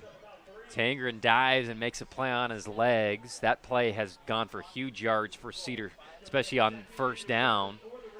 That time they at least contain it. And he does get 3, second down and 7. By the way, Pineview down 5 to Snow Canyon. They're on the drive. Enoch Takao just ran it inside the 20-yard line on our Hearst States Hardware scoreboard. 35-30 Snow Canyon in that one, the game being played at PVHS. Remember, Snow Canyon just came off a 2-point win against Dixie, in which Dixie couldn't convert on a 2-point conversion with about 4.5 minutes left. Desert Hills trying to get a stop on defense, and now what do we got, a delay of game? Yeah, that's going to be a delay of game. Like I said, I felt like every play was taking like 50 seconds, and maybe it was because there's a delay, and so it's going to be 2nd and 13. 4:48 on the clock, Andy. If you had a 10 o'clock flight to get, you're going to make it, I think, amazing. tonight. Yeah, it's like a basketball game. Just flying by. The bad news for Desert Hills, they ran the delay of game, ran the clock all the way down. The referee just rolled his arms. They're going to run another 30, 40 seconds off. Why not, right? Got a BYU score for you in just a second. And the running back. That one ref threw it right at him, too. Brian White lost his balance. Insult to injury. Yeah. He's like, we haven't run a play in like 4 minutes. I know, I'm so seriously. eager to get going. Yeah, Uncle Hank would be like, he'd be crowing right now. Oh, and they just threw the flag at the ref and hit him in the head, too. One ref threw it to the other, or was it a player that threw it to the ref? It almost looked like Stokes threw it. But that would Could have been be. weird. Yeah, you could throw a flag on that. So now it's 2nd and 17 with 4:20 left, and they can roll the clock again. Garrett runs the option. Oh, it's open on the right side. Breakerhoff on the run to the 50, to the 45, down to the 42 of, boy, what a perfect play call, all the way to the 42 of Desert Hills. The speed option on the misdirection play worked perfectly. And Jacob Stokes knew he missed an assignment right away. He should have been on the pitch, man. He clapped his hands as he watched the running back go for a big gain and another first down. Yeah, when you take the wrong read and you watch the guy going boogity, boogity, boogity the other direction down the field, that's a bad feeling. Yeah. All the way to the 39 of Desert Hills, and the clock now under 4 minutes left. Wow. Reds with the ball, first down and 10. They can run another couple of minutes here. Garrett to pass, little wide receiver screen. It is caught. Makes the guy miss. Pretty good effort over there by Jack Cook. Gets it down. It should have been a no-gainer, and he got 3 or 4. Yeah, dodged 2 secondary players coming hard. Took a while for that throw to get to him. And he was walloped pretty hard by Nunley, but still got a few yards. Zach Wilson with a second rushing touchdown. If you don't want to hear the score, I'm going to give it. It's BYU now leading 35-7. Another blowout victory, it looks like, for the Cougars. We'll join that game in progress here in about 3 minutes of game time, well, after our post game. 2nd down and 7. Clock is just mercilessly rolling under 3 minutes now. Garrett says, I'm not going to hike it till I have to. And he does. They run the option again. This time, not as much room for Brinkerhoff. He's hit hard and will gain about 2 or 3 more. And a big 3rd down coming up. Andy, it's almost ball game time with 2:45 left. They got to make a play. The key 3rd down. Good job by Stokes being disciplined on that play. Did get pushed to his back by Brian White, but at least he contained the play. And well, let's set it up for you here. Desert Hills has 2 timeouts left. The ball is at the 33.5. They have to get it inside the 30 at about the 29.5. So that's 4 full yards to get. And I guess you're going to go with a slant play because that's what's worked all game, right? Absolutely. Yeah, to Cook here on the near side slot. You do have Colby White split out wide. Could be 4-down territory, so maybe they run it twice. A lot of options for Cedar. Garrett hands it off. No, it's the option play, and he'll dive for the 1st down. The athletic Jaron Garrett, maybe the AWP play of the game, a big 3rd down. He ducks inside and gets it. Yeah, great read by Garrett to just keep it himself and just get the fabulous Freddie's 1st down. The spot is the 28.5. They needed the 29.5, so they got it. And 1st down and 10, and the Reds with 1:51 left can run a lot of clock out now. Desert Hills with 2 timeouts. They're not going to use one yet as the clock down to 1:40 and counting. Now a 1st down ends the game. Garrett and the Reds have 1 timeout and a 3-point lead and the football. Waiting for the deep ref to count down the final 5 seconds, and there it is. Now he'll get the snap. Garrett hands it off to Brian White. White fights ahead to the 25-yard line, and Desert Hills will use one of their final 2 timeouts with 1:19 on the clock. Let's take one last timeout. We'll be back with the end of this game. It's a 3-point Cedar lead back in 45 seconds.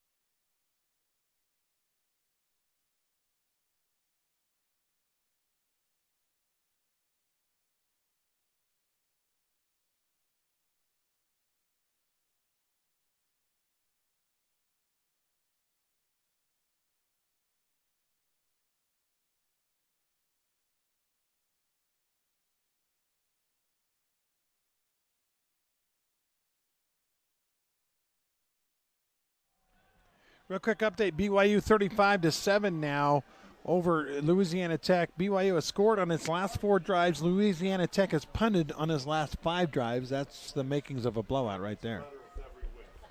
1:19 on the clock here at Desert Hills High School. The Thunder trail by 3. They've got to get a stop here and now. 2nd down and 6. Handed off to White. He lowers his shoulder, and Desert Hill stacks him up, but not until he gets. Wow. Well, he got the 1st down, and that's going to be your ball game. Holy Brian cow. White with the power run. Amazing. And that is going to, they don't even have to, they have to hike it, but they don't have to run a play. They can just kneel out the rest of this game. Cedar's Brian White, who had no carries the first 3/4 of this game, has a couple of big ones here in the 4th quarter. That was awesome. Good for him. Desert Hills obviously really concerned to try to strip the ball away and forgot they had to bring him down before the marker. Use their last timeout. We're at a timeout now. Again, we appreciate all our sponsors. They include One Law. One Law makes it easy with highly skilled, passionate lawyers. For all your legal needs, make one call to One Law, your dedicated personal attorney. 634-1LAW or the numeral 1, onelaw.com. Andy, thanks so much to all these sponsors who really make this possible.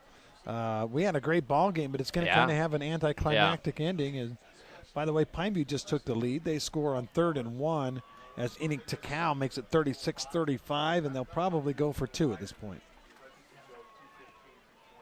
Yeah, pretty even match we had here as a couple of kneel downs. We'll put it away for Cedar, but it was just the difference. Cedar made the plays when they needed to, and Desert Hills with a turnover and some key mistakes in pivotal times.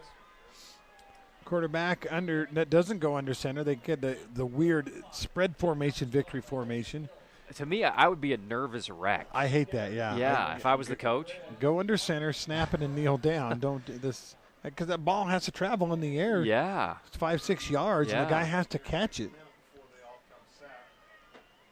You got to trust your long snap. By the way, early fourth quarter, Pineview is going for two. Bunnell throws it in the corner and is going to overthrow everybody, and so it'll be a 1-point game, Pineview and Snow Canyon, early fourth quarter. Second kneel down by Garrett, and that should do it. They don't need to hike the ball again, and we can shake hands, give each other a hug, and that's your ball game. We still got 30 seconds, but they don't have to hike it again.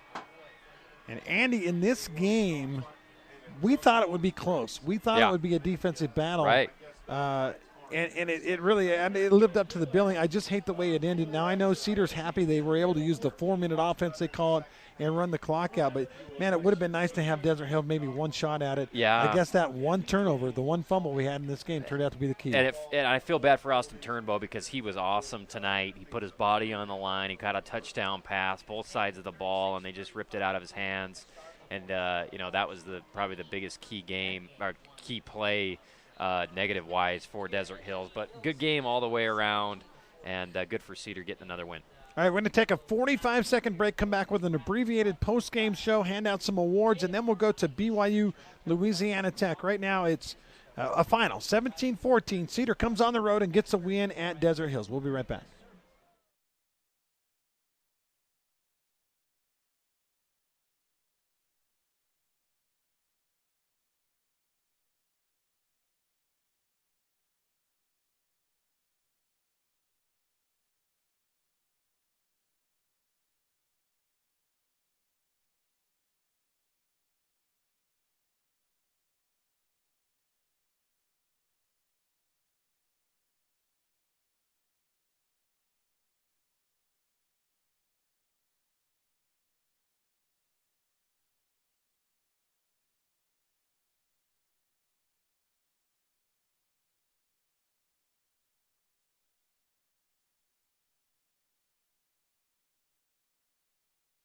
Welcome back. We are here for postgame. Postgame brought to you by Dr. Johnson, Cody Johnson, Johnson Pediatric Dentistry.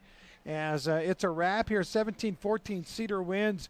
Dr. Cody Johnson and his staff make your kids feel right at home. See why so many are choosing Johnson Pediatrics. Call 628-0511 and ask for a new patient special. Not a lot of scoring in the second half. Each team got a touchdown, 17-14, your final score. And again, like you said, you feel bad for the turnover, but that one turnover in this game turned out to be a huge one. Yeah, it was brutal for Austin Turnbow, who's just trying to make an extra effort play. They were on Cedar's side of the field. That would have had a chance to take the lead. Instead, give up the fumble, and Cedar runs it out. 17-14, your final score. Let's hand out some awards. First of all, your Dad's Trucking Player of the Game. We can name one for each team. Dad's always delivers your quality service carrier. Fuel up and grab a snack at Ernie's 2 Sinclair Station at the top of the boulevard, delivering your Dad's Trucking Player of the Game all season long. I have a nominee. Josh Crandall made a couple of really good grabs, including a touchdown catch. I agree. And that one, actually, we could also go play of the game with him. He had that one really incredible grab. Yeah, absolutely. Crandall's been so key for them in big situations, catches the ball in traffic, and had a couple catches tonight that were awesome. So Josh Crandall is our Dad's Trucking Player of the Game for the Desert Hills Thunder. Let's name one for Cedar, too, if you want to. I think Garrett and Brinkerhoff are probably your two leading nominees, huh? Yeah, absolutely. On the offensive side of the ball in a kind of a defensive game, Peyton Murray was awesome. He was in the backfield a lot, but I was impressed with Brinkerhoff tonight, just running strong for Cedar and how physical the offensive line was, especially down the stretch to just run the game out. Yeah, let's give it to Brinkerhoff. I'd say that would be a really good award. So Brinkerhoff on the Cedar side is our Dad's Trucking Player of the Game. Finally, one last award to hand out, our AWP Playmaker Play of the Game. It's easier than you think to buy direct and save at Appliance Wholesalers Plus, the #1 playmakers in the appliance business, open to the public across the freeway from the Bloomington Walmart. Save money at AWP. Our play of the game, I think there's a couple. If you want to go Desert Hills positive play, it was that great catch by Crandall. Yep. And maybe the play I think perhaps decided this game, the fumble that Cedar was able to recover and then run the clock out. Definitely the most pivotal play was the fumble, a positive one. Yeah, I'd go Crandall. Also, Austin had a great catch in the back of the end zone on a beautiful throw by Noah, probably his best throw of the game. Well, I'm going to, just because I think it was a game changer, it was a game decider, it was, I'm going to go with that fumble that Cedar was able to recover. I think it was Trey Payne that eventually jumped on the football. But big play. Congratulations to Cedar on the win. Andy, we're going to make it short, real quick, just kind of wrap things up here in the postgame. Great game. Obviously, Coach Murdoch's thinking we shot ourselves in the foot. We had opportunities to win another game. We just couldn't do it. Good for Cedar, traveling on the road, playing a physical game, and Coach Bennett looked thrilled over there running onto the field. Yeah, he did. That'll do it from here. Again, Cedar wins at 17-14. We'll go right into BYU coverage as the Cougars take on Louisiana Tech. Here's Greg Wrubell.